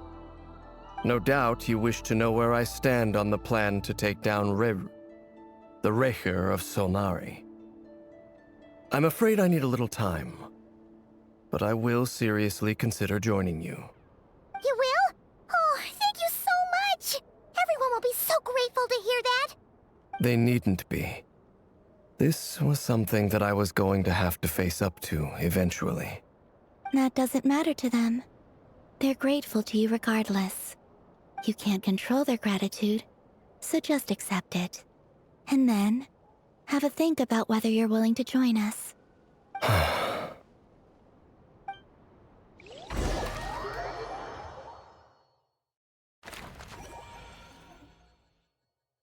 It's nearly showtime! Let's go rendezvous with the others. You know the place.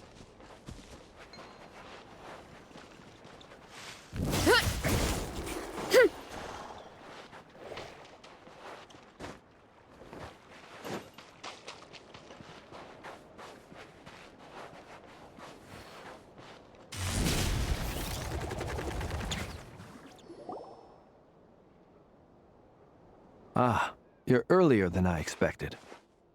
Hey, Flint's! Been waiting here long? Not too long. I came a little early so I'd have some time to think. Are you nervous about the battle? Quite the opposite.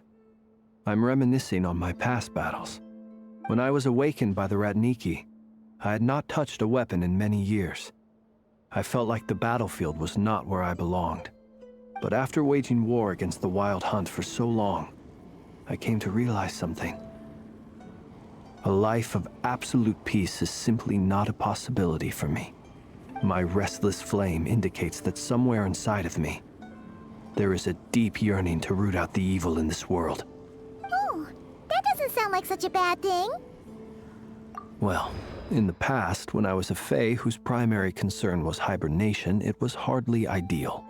But it certainly serves me well here in the present. And I am delighted to be able to join forces with you in this endeavor.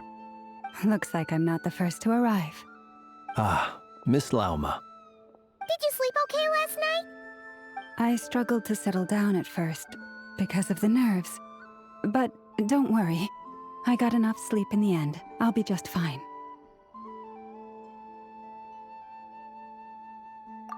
Please, I'm just doing my part. Never! Over here!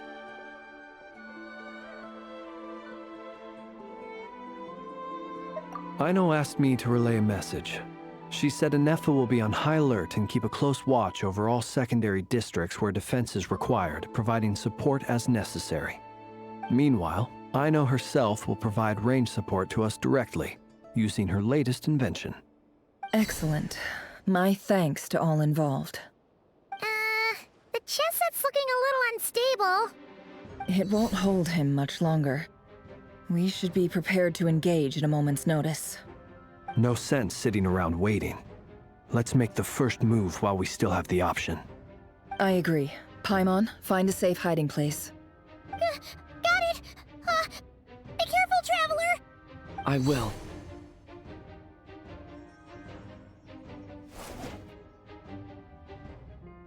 Everyone, take your positions as soon as the battle starts.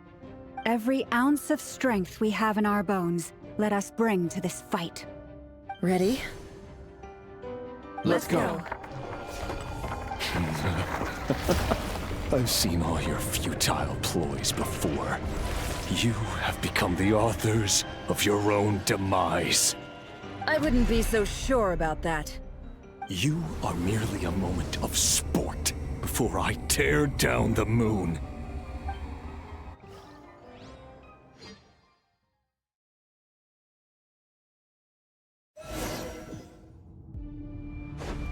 Stay on your toes. Moonlight betrayed you. Yep, you too. Water jet! No more lies. Leave this. Close your eyes. Observe. Let me help! help you guys. Eat this!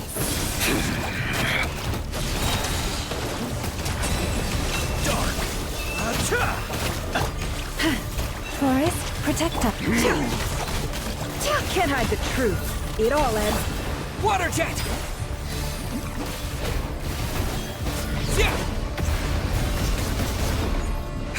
Moonlight. The deception ends here. By the frost moon of old. Observe.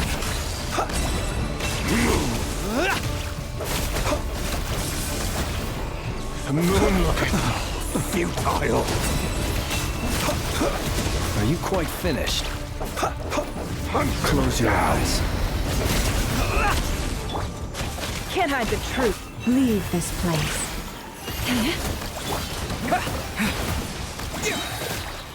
Bombs away! Moonlight. Pathetic. It all adds up. With one heart, we pray. Steady now. Be silent. Futile. Close your eyes. You'll sorely regret that. Observe. Do you fear the dark?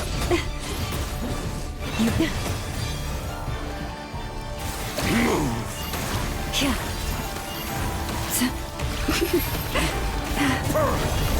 It began with the moon, and so shall it end.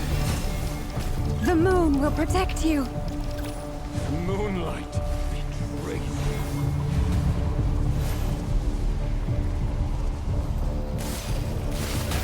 Leave this place.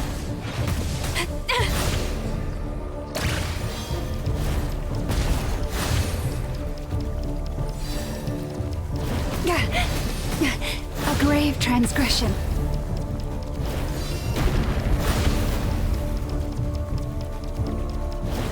Do you see now?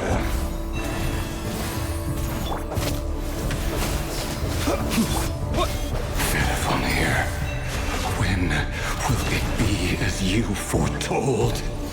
Move.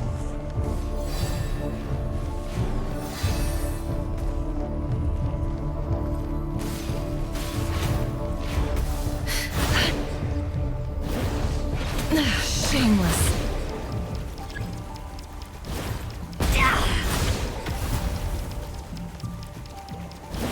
Your foul spirit is not welcome here. Water jet!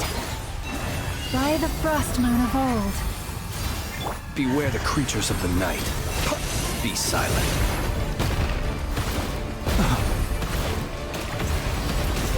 Close your eyes.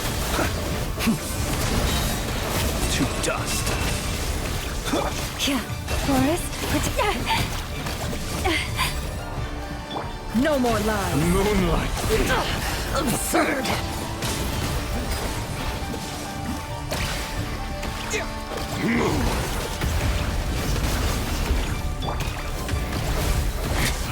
Futile. Be silent.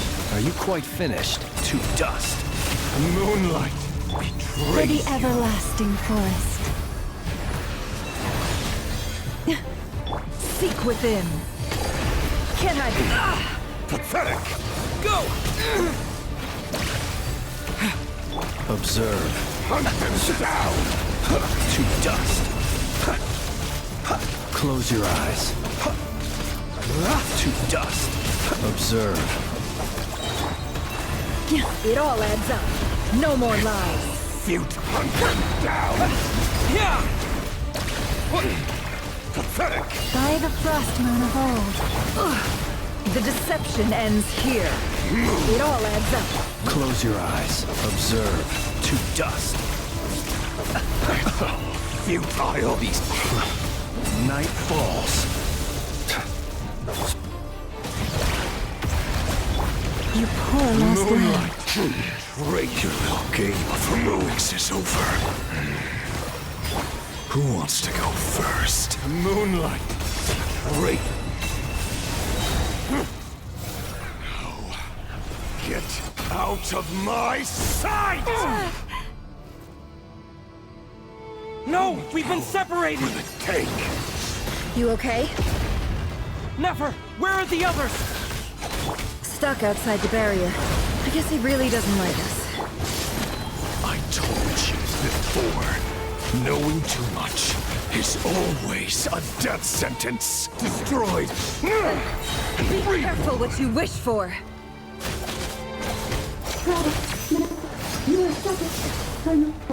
Lauma! Can you hear me? Hold on, wait. Silence. The voices are gone. But at least I know they're still there. I need to focus. Stick to the plan. Remember my most important task. Just keep stalling him. Death is within my I've been grasp. stalling for long enough. The moment will come.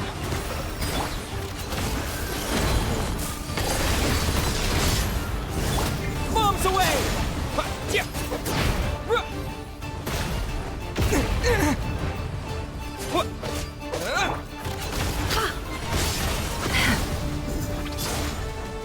Run, nowhere to hide. The mystery unravels.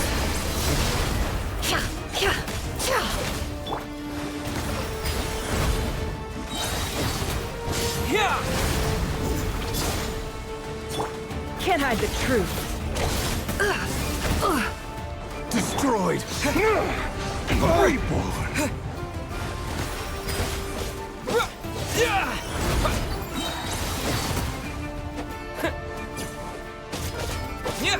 Bombs away! Seek within. It all adds up. Can't hide the truth.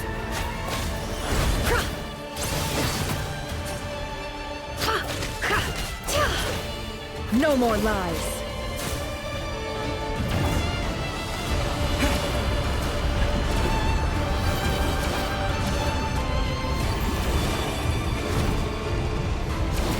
I've got this!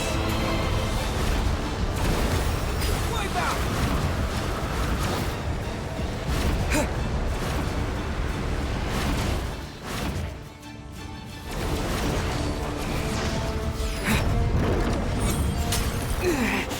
The shield's broken. I can't keep this up. Run. Don't push your luck. Can't hide the truth. Death is within my grasp.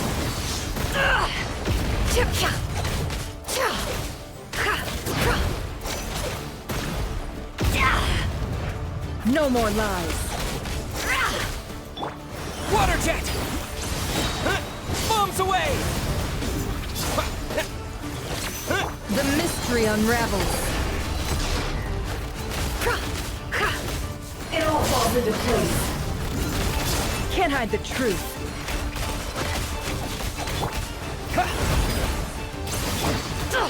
Absurd.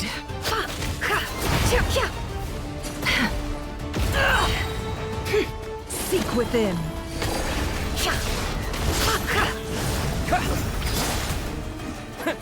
Wipe out!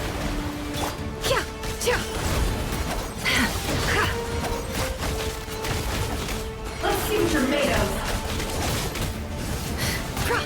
Destroyed. Reborn. Shameless. The deception ends here.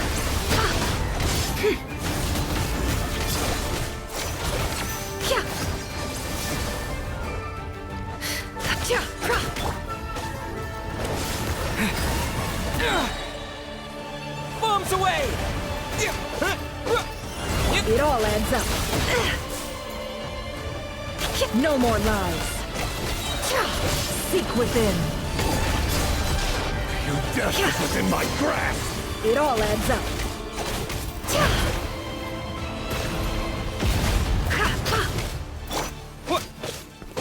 Go! Nowhere to run, nowhere to hide.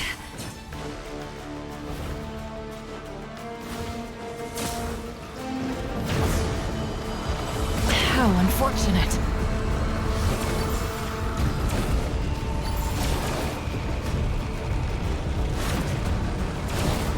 Curses. There's no other way.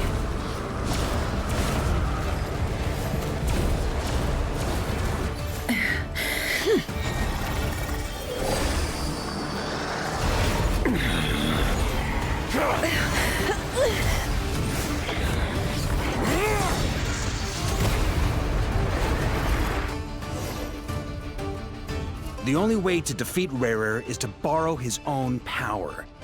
That means Columbina will have to disappear. Attacks. You have to hold on. Find a way to keep him focused on killing the two of you.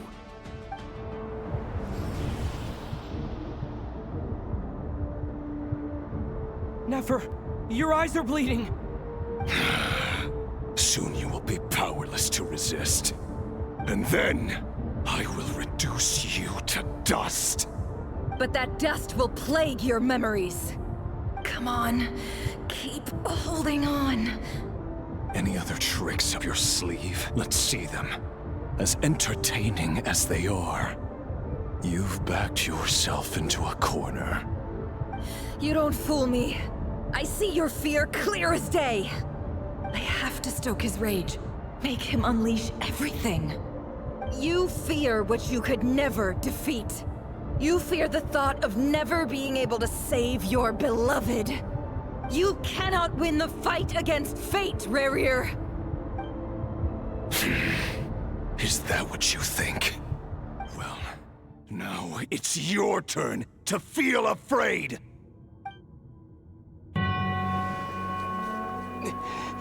You fear the sound of your own name? Is it us you hate? Or is it what you've become? Let's see what becomes of you!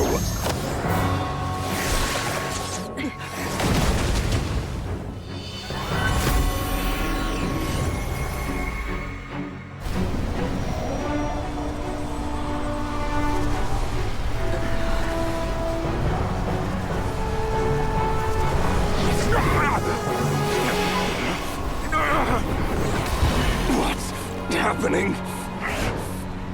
That power. I've seen it before!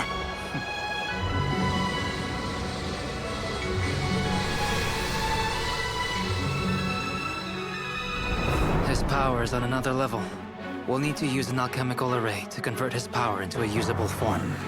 Then quickly channel it into Columbina, rendering her powerful enough to compete with him. I'll join you. I can help. If I release enough abyssal energy into a confined space, it'll create a potential difference, allowing us to extract a huge amount of elemental energy. Next, I'll synchronize with everyone's minds using Pyro, then give you temporary access to their abilities and fields of view. But it won't last long. Can you see? Well enough. So, we have a student of Gold Rheindotter in our midst! How about that?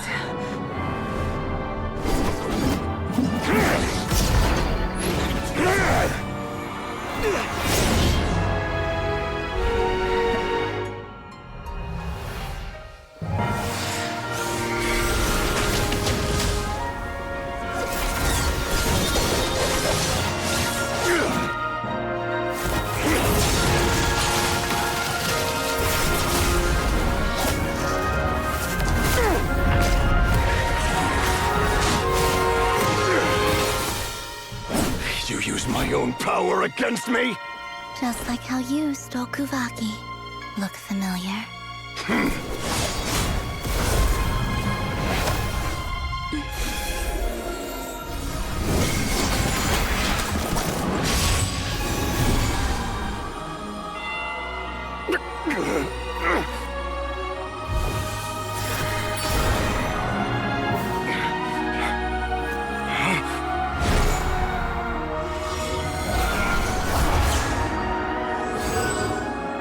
Don't you realize?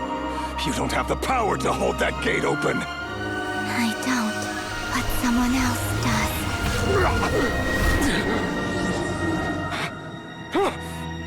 Goodbye, Rarir.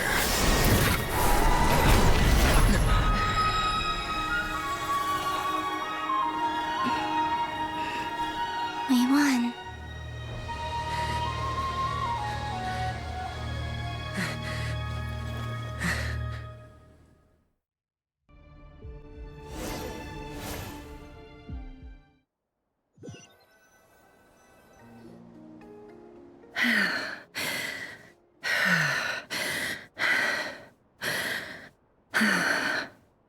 Nefer, how are your eyes? They're fine.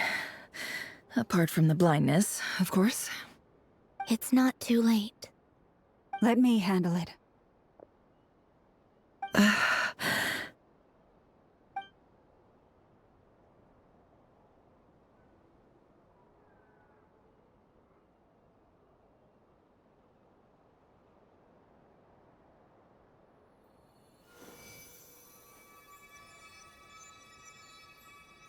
Miss Nefer, it's not like you to lose your composure. That was the most reckless thing I've ever seen you do. Reckless how? The situation was critical. Our lives were at stake. We had to do something. Even so. Okay. I guess you're right. Under the circumstances, it was a wise decision. You traded your eyes for an incredible victory. In business terms, I suppose that's a huge return on investment. I'd be hard-pressed to argue otherwise. Still, I don't like this outcome, and I don't want you to lose your sight for good. People suffer when they make sacrifices they shouldn't have to make, whether that means faith, strength, or in this case, your ability to even see. I had hoped you could win without sacrificing so much as a single hair on your head. Thank you. Really. All done. Don't try and open your eyes just yet. We'll see how you're doing in a couple of days. Until then, please follow your recovery plan to the letter. I'll send full details through Yehoda. For now, just get yourself home, relax, and rest. My dear friends, we have fought bravely and achieved a spectacular victory. A dark cloud has been lifted from the skies of Nodcry. All in this land will be grateful for what you have done. The moon will remember this day. Thank you both.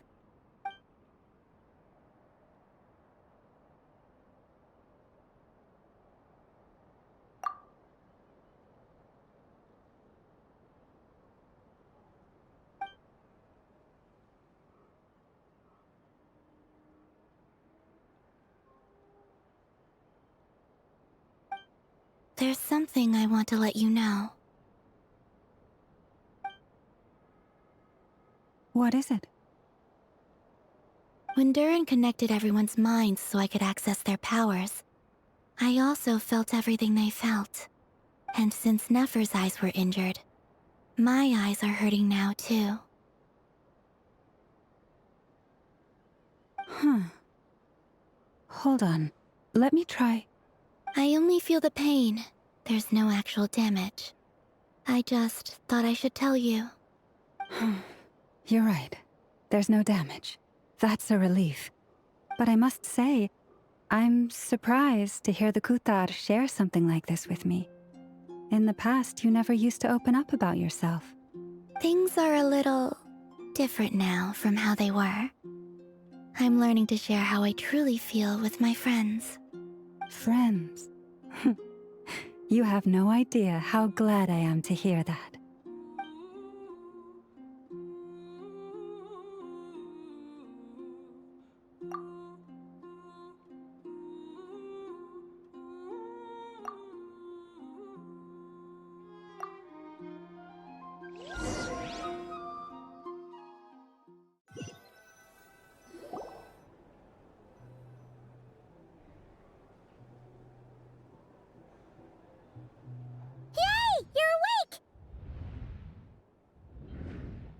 How are you feeling?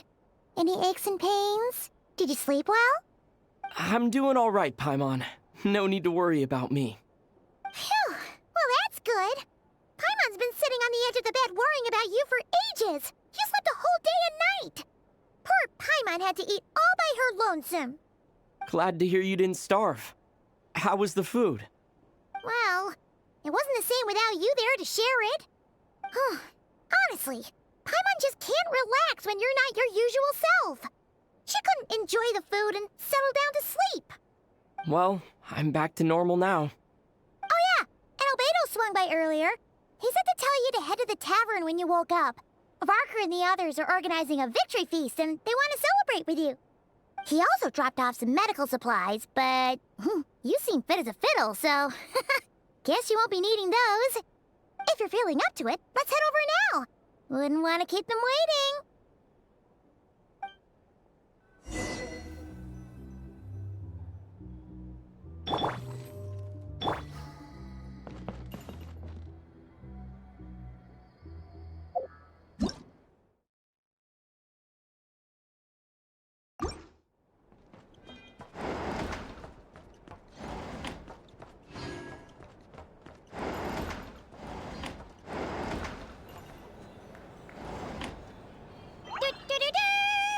We're here! Oh, Traveler and Paimon! Perfect timing! We were literally just saying how there's no way we're holding this victory feast without you any longer, and we would have postponed it till tomorrow. How are you feeling today? Much better. Thanks.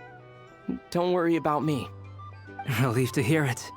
If that changes, just let me know. Happy to check you over at any time. Yep, we're here for you. Anything you need, just let us know. Oh wait, where's Nefer? How are her eyes doing? Nefer's right over there. I'm sure she'd love to catch up with you. If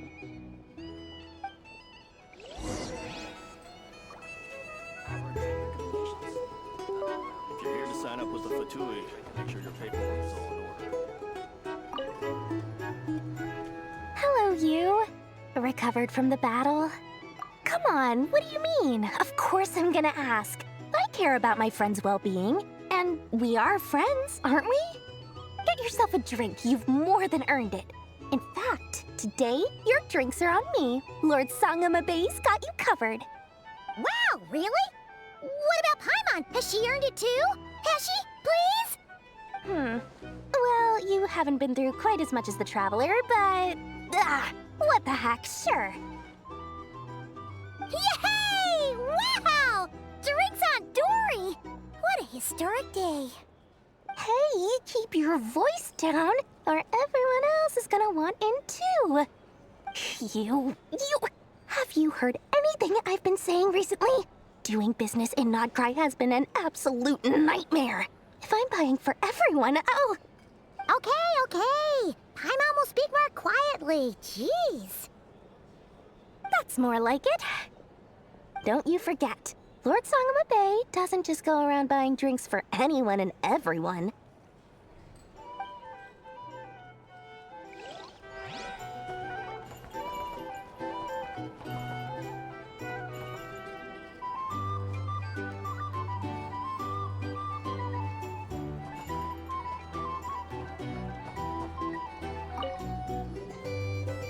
I thought of 1,000 ways to congratulate you, but now you're here, words are failing me.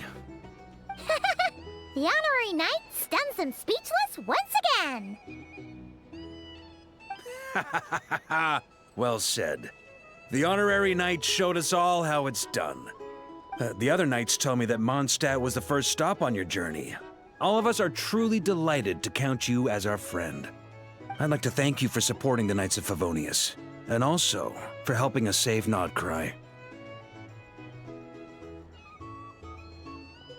Nonsense! Of course I'm gonna mention it. This is more than just business. It's a relationship. And there can be no relationship without showing gratitude where it's due.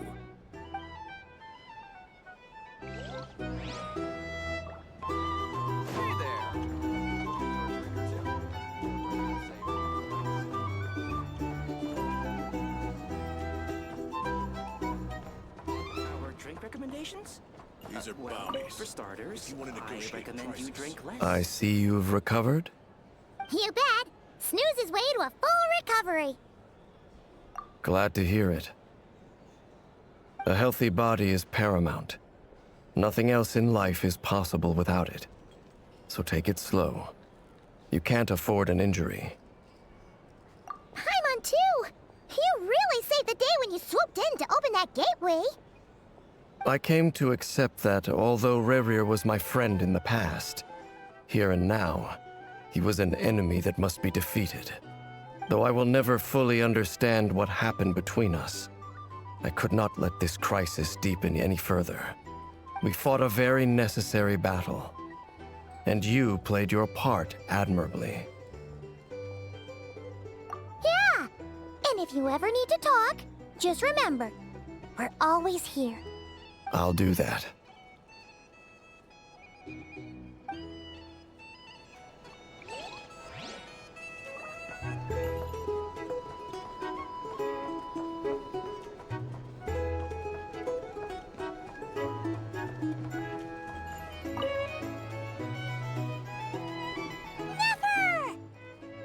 Traveler, Paimon, are you recovering well? Turns out that moon chanter has some real talent after all. My eyes were mostly recovered after just a couple days' rest. I can actually open them again now. Yeah, but you gotta be careful. Lauma says not to strain your eyes while they're still healing. Yes, thank you. I'm well aware. Yehoda, could I borrow you for a moment? I could do with an extra pair of hands. Oh, sure. Coming. Did you hear that? I gotta go help Lauma for a second. You guys chat among yourselves. I'll grab us some drinks on the way back. Paimon, you still like 'em sweet? You bet! Make it extra sweet, because Paimon's earned it. Sure thing!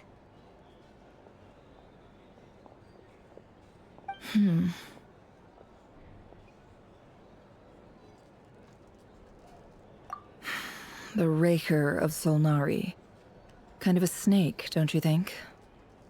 No, definitely a snake. A poisonous one who spewed his venomous hatred everywhere. Anyone who seeks revenge out of hatred for other people has become a snake. That's something my dad used to say. Perhaps. I'm sure it sounds like a very wise and open-hearted perspective to your ears. But me? I think hatred is a perfectly justifiable emotion.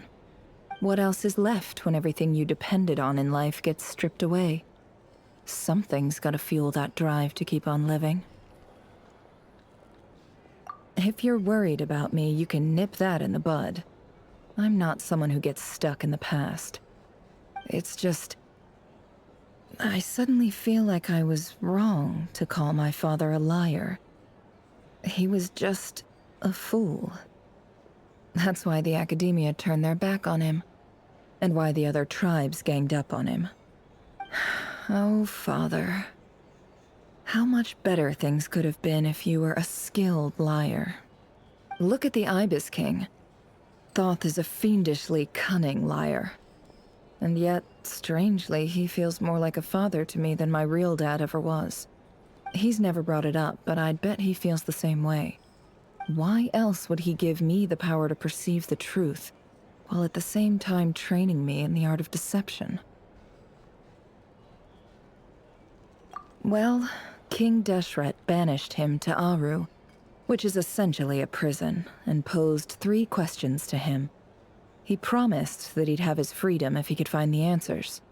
His response was to take on a physical form and approach me, hoping that I could become his envoy and search for one of the answers on his behalf. Did he really think I'd fall for that? He's stuck there. He can't make me return what he gave to me. So that's enough for you to decide he's nice, is it? He's a prisoner, and he was scared. So he decided to perform some good deeds to win people's approval. He lives in fear because he's a deceiver. How is Rerir any different? You can't work as a spy your whole life and expect a happy ending. It's preposterous. Yet I can't say I don't understand it. Liars live in the darkness of their own making.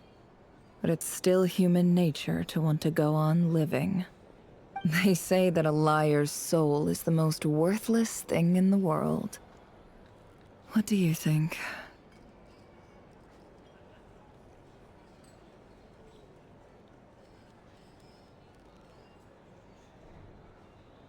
Good. If you understand that, it means you're smart. And you see things objectively. If you ask me, the soul of a liar really is worth nothing. Because all they care about is themselves. For example, when something good falls into my lap, I don't go sharing the news around. Stops other people trying to steal it from me.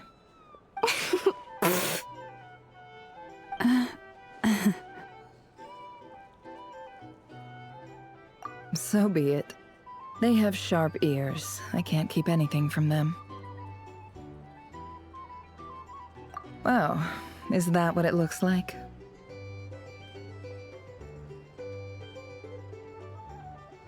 Well, you all know my past now. And I can't simply eliminate everyone who knows too much.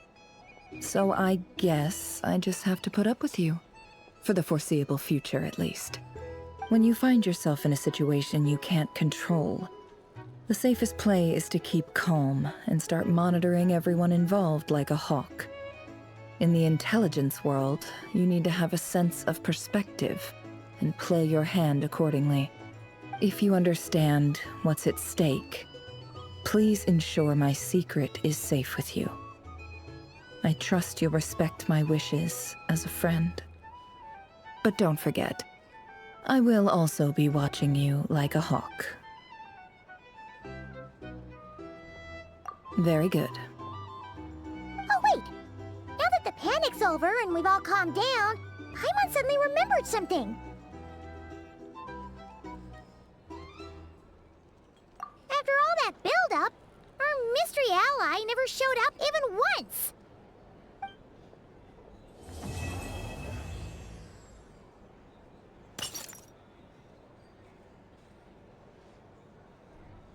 Huh? Am I imagining things?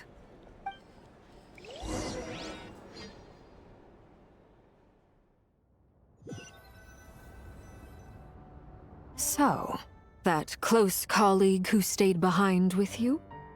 What's he been up to recently? Don't know, don't care. I get more normal human interaction from hanging out with Bosco too than him. Although, now you mention it, he hasn't bothered me in a while. I wonder if... If he's disappeared without a trace, it's the biggest gift he ever gave to the world.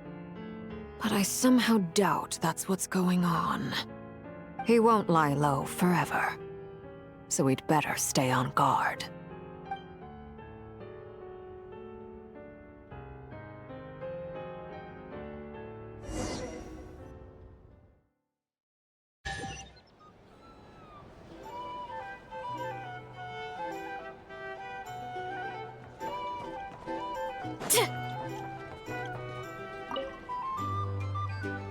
How have you been holding up? Any adverse reactions? If you start to take a turn for the worse, make sure you tell me right away. You don't need to worry about me, Grandmaster. I'm fine. I mean, I barely did anything, so... What? You're too humble, young man. You played an indispensable role in the battle for Nodcry. We can't thank you enough for your support. Sometimes, when people praise you, it's because you deserve it. The best thing is to accept it calmly and with grace. It's important to learn how to respond to words of admiration. Let's do a quick demonstration. Albedo, that was an incredible feat of alchemy. The pressure was on, but you worked flawlessly at lightning speed to get the job done. Thank you. I can't take all the credit, though. Durin played a big part in forming the alchemical array. See? Did you catch that? A masterclass in how to take a compliment. Okay, yeah. I did work pretty hard to help prepare for the battle. No point denying that. Hey, you guys! Hey, look who's bounced back. Looking good, Traveler. Seems like you've recovered. You won't need to take any more medication. Can I get you a drink? Huh? You know how to order at a bar now? You've sure learned a lot recently. Handling a drinks order is ridiculously simple compared to alchemy. Don't worry, I'll blend into society yet. Paimon believes it! You're clearly a fast learner, just like your brother. To be totally honest though, Paimon didn't quite follow all the details when you first explained the plan to us. Don't worry, that's completely understandable. Unless you're a student of alchemy, it's hard to grasp the principle and how the process works. To put it in the simplest terms, we saw how our enemy stole the power of Kuvaki. And that gave us the idea of stealing his power to turn it against him. When facing an enemy you have no hope of defeating, it's best not to engage them in battle. So, instead of looking for a way to overpower him, we decided to help Columbina get strong enough to at least stand up to him in a fight. For this to work, we had to analyze his modes of attack, confirm who his main target was, and make sure that he wouldn't go beyond the range of the alchemical array. For added security, we prepared a total of 4 arrays. But to mitigate the impact of the battle, we identified one location in particular as the ideal spot, which is where the confrontation took place. The alchemical array absorbed his abyssal power. Then Durin processed it to render it usable by Columbina. That power enabled her to do what would otherwise have been nigh on impossible. What surprised me was that Dainsleif actually agreed to join us. Given his history with Rerir, he had every right to sit this one out, but we're extremely grateful for the decision he made.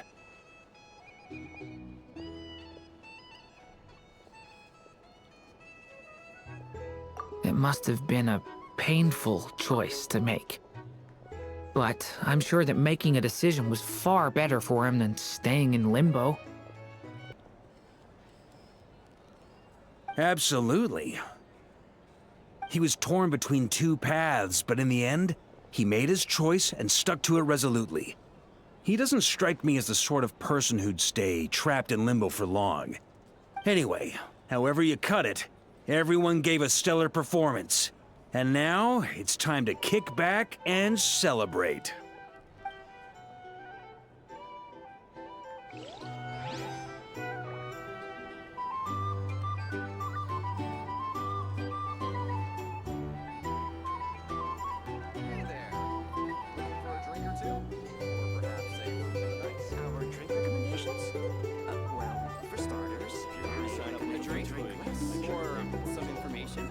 Either way, I'd be happy to oblige.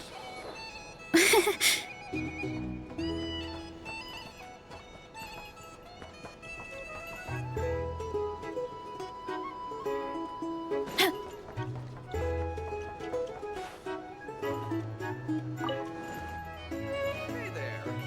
Looking for a drink or two? Or perhaps a retreat?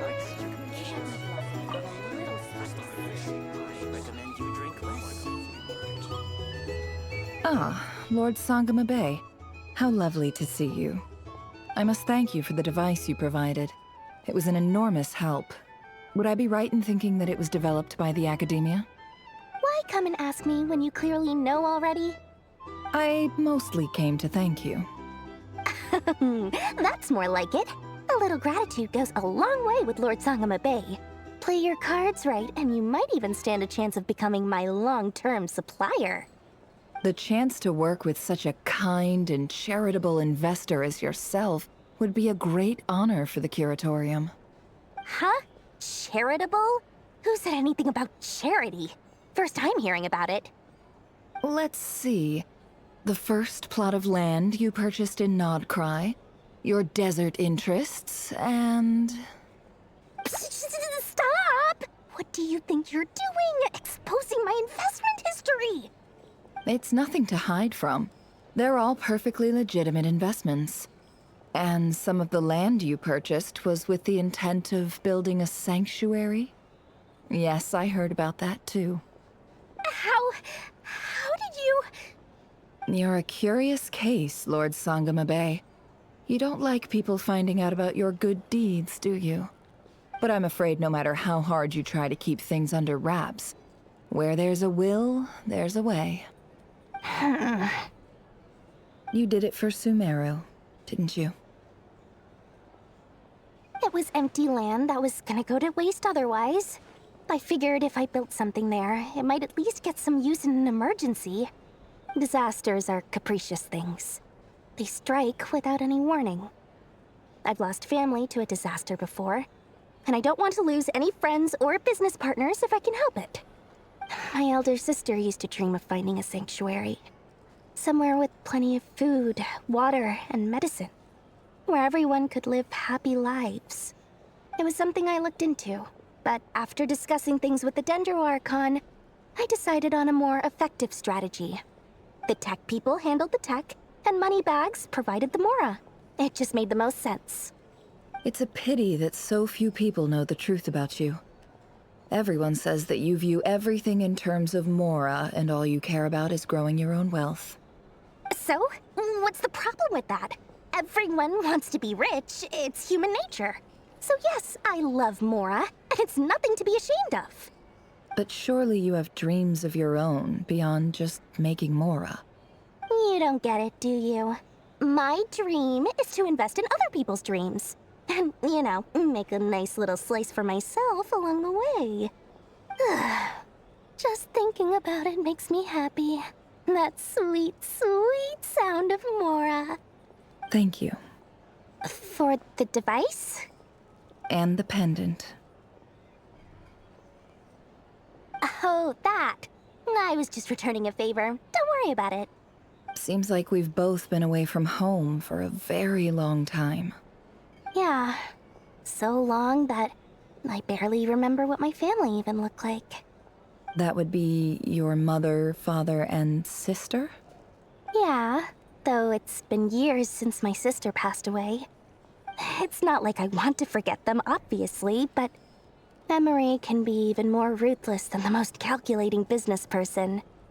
Beyond a certain point, if something isn't helping you, it just gets rid of it. My sister can't help me now. Slowly but surely, her face is fading from my mind's eye. It's become a vague impression. Not everything will fade. When loved ones pass away, the beautiful memories are the ones that last the longest.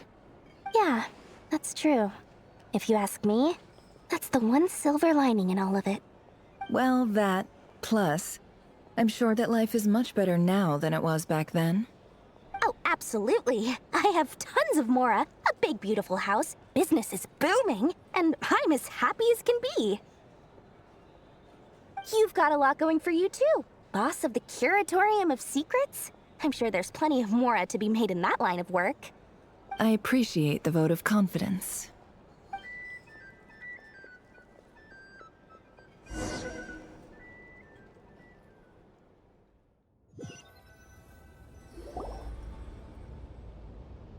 That's the only reason you're here.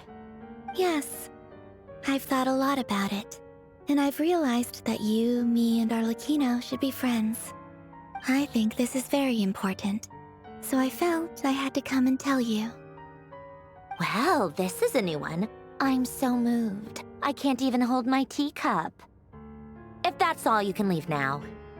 Do you not want to be friends with me? Or is it that you prefer being co-workers?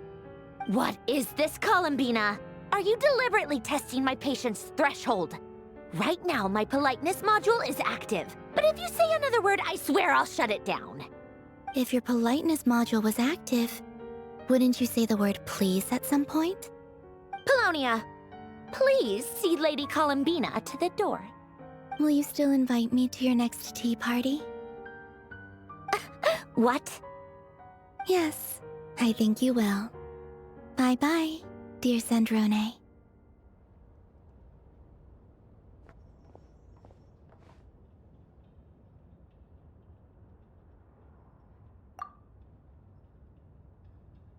Last time, the Wild Hunt escorted you out. Would you rather I handled it myself this time? We just wanted to, see how you were doing now that it's all over. Why? Out of concern for my safety? I hope you didn't seriously think that the Rahier of Solnari would be able to lay so much as a finger upon me, given how prepared I was. Mostly because you kind of helped us out, so we just wanted to check you were okay. Looks like all your robots are fixed, huh?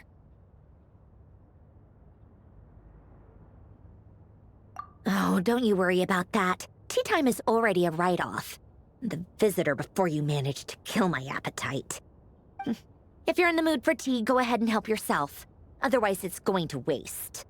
My coasters are still missing in action, though. Use this notebook instead. Whoa! Pretty hefty notebook. Look at all those calculations. You can ignore those. They're just dumb scribblings.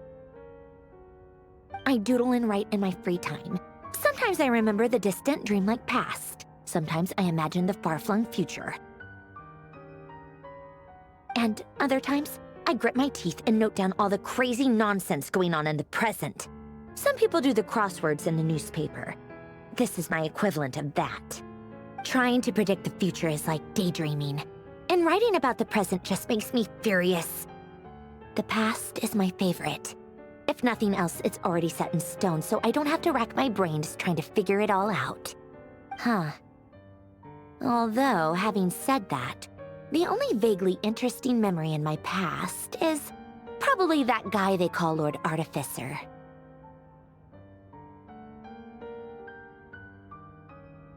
Who else? Pretty much all the mecha and Fontaine are his personal handiwork. Wait, are you saying you know him? Like, personally? As a friend?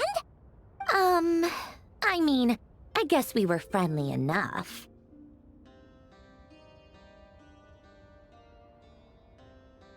Yep. In fact, I'm probably the only normal person left who knew him at all. We used to chat occasionally back when he was still around. Before he passed away, he asked me to destroy all his manuscripts. I honored his request, but I did read through everything first before destroying them. I mean, I couldn't let the genius of Lord Artificer Alain Guillotin disappear like that. Would have been such a waste. So, that's where the formulas in your notebook are from? I just told you. Those are my equivalent of crossword puzzles.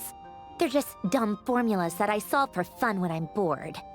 Alain's work was like epic poetry. The formulas in my notebook are just silly little riddles in comparison. Not that there's anything bad about them. I mean, at least, solving those riddles isn't going to hurt anyone. Except me, 'cause I lose a few brain cells in the process. Anyway, while we're on the topic, I might as well tell you about what happened to him and his friends. Alain Guillotin had two close buddies, Renee and Jacob. They spent their childhood years together in the Nazissenkreuz Institute. They were all quite competitive, so there was some rivalry between them. But it was a friendly rivalry. But beneath the friendship and the rivalry ran something deeper, a sense of nostalgia for the past. Unfortunately, childhood would end, the prophecy would come true, the apocalypse would arrive, and the future would never be. A mad dream that would normally only capture the minds of lunatics began to take root in their hearts. A dream of saving the world. And if Renee and Alain had been people of lesser wits, that dream would probably have ended up as something for them to joke about in their older years. But alas, they were some of the sharpest minds around. They nurtured that dream with the full power of their intellect, and it grew into something that ate away at their souls. The first of them to fall under its spell was Renee. Against Alain's wishes, he persisted in experimenting on a mutual friend of theirs to try and save their life. Alain did not approve and parted ways with Renee. It's complicated. Alain wanted to believe that Renee only did what he did for the sake of their friendship. But when he told me about what happened, I could tell he still had some suspicions about Renee's motives. Perhaps the seed that would grow into a nightmare had already sprouted in Renee's mind. Even then, the next time they met, Renee's soul had been completely engulfed by the dream of salvation. His futile attempt to change the tide of fate only resulted in a wave that swallowed up the world, even before the apocalypse came. And although that wave died down eventually, I hear that it just recently came back with a vengeance. As I understand, Renee wanted to live out his dream of salvation once more. But I'm told that the attempted resurgence finally died out for good. At long last, Renee awoke from his deluded dream. Though of course by then it was far too late. What do you think of Renee? Do you admire his transcendent genius? His view that any price was worth paying to achieve the lofty goal of saving the world? Or do you despise him? Dismiss him as an evil madman who wrought havoc on the lives of everyone around him as he pursued his delusional dream? Same difference, really. Just a matter of perspective.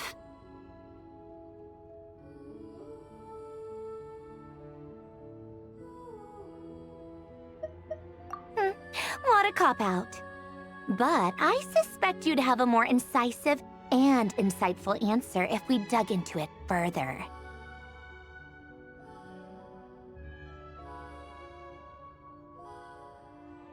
I don't like fanatics who give up their whole lives for their ideology. Nor do I like fools who let their delusions take control.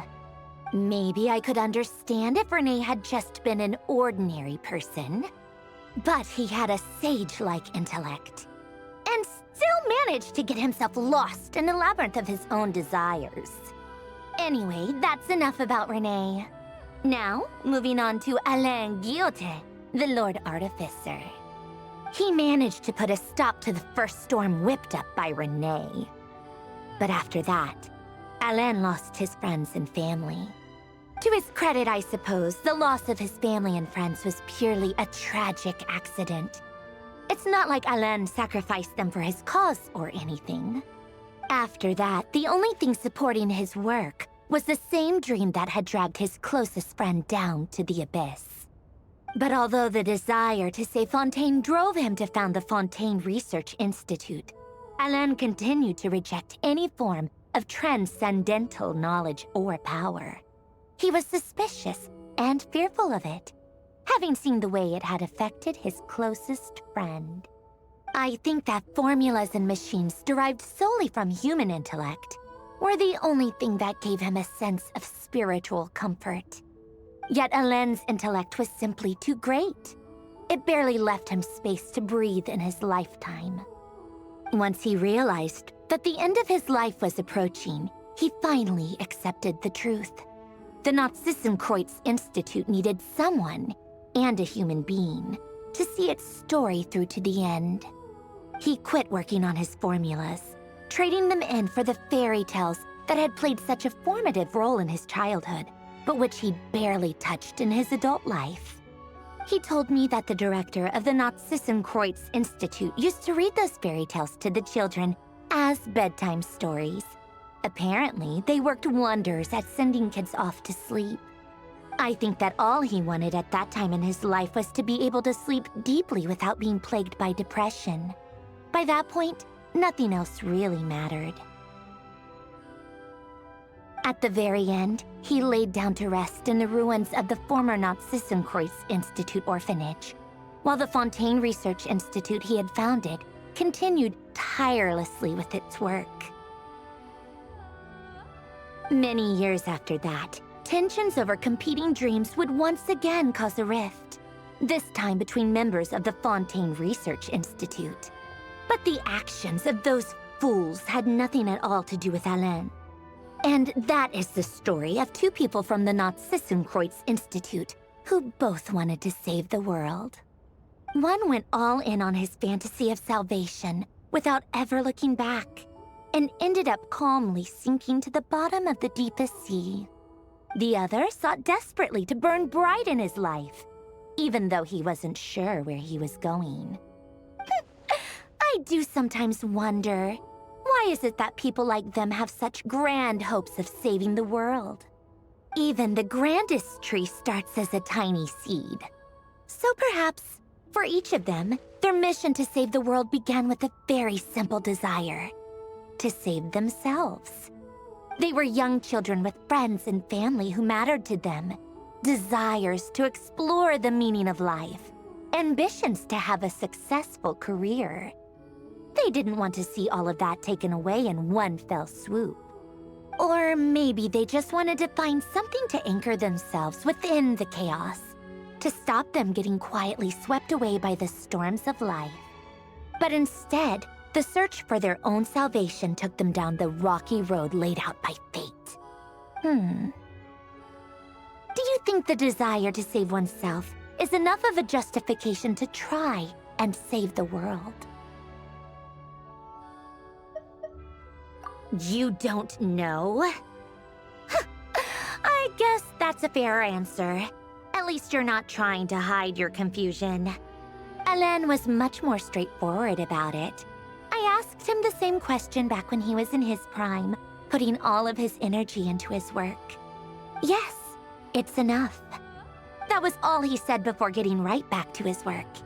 He was always that way. All right, tea time's over. I owe Arlecchino a favor for telling me these stories. I'll have to bring a whole sack of gifts the next time I visit the House of the Hearth. I'm gonna go tinker with Polonia now. You guys can do whatever you want, as long as it doesn't involve interrupting me. Polonia, exit hibernation mode. Begin diagnostics.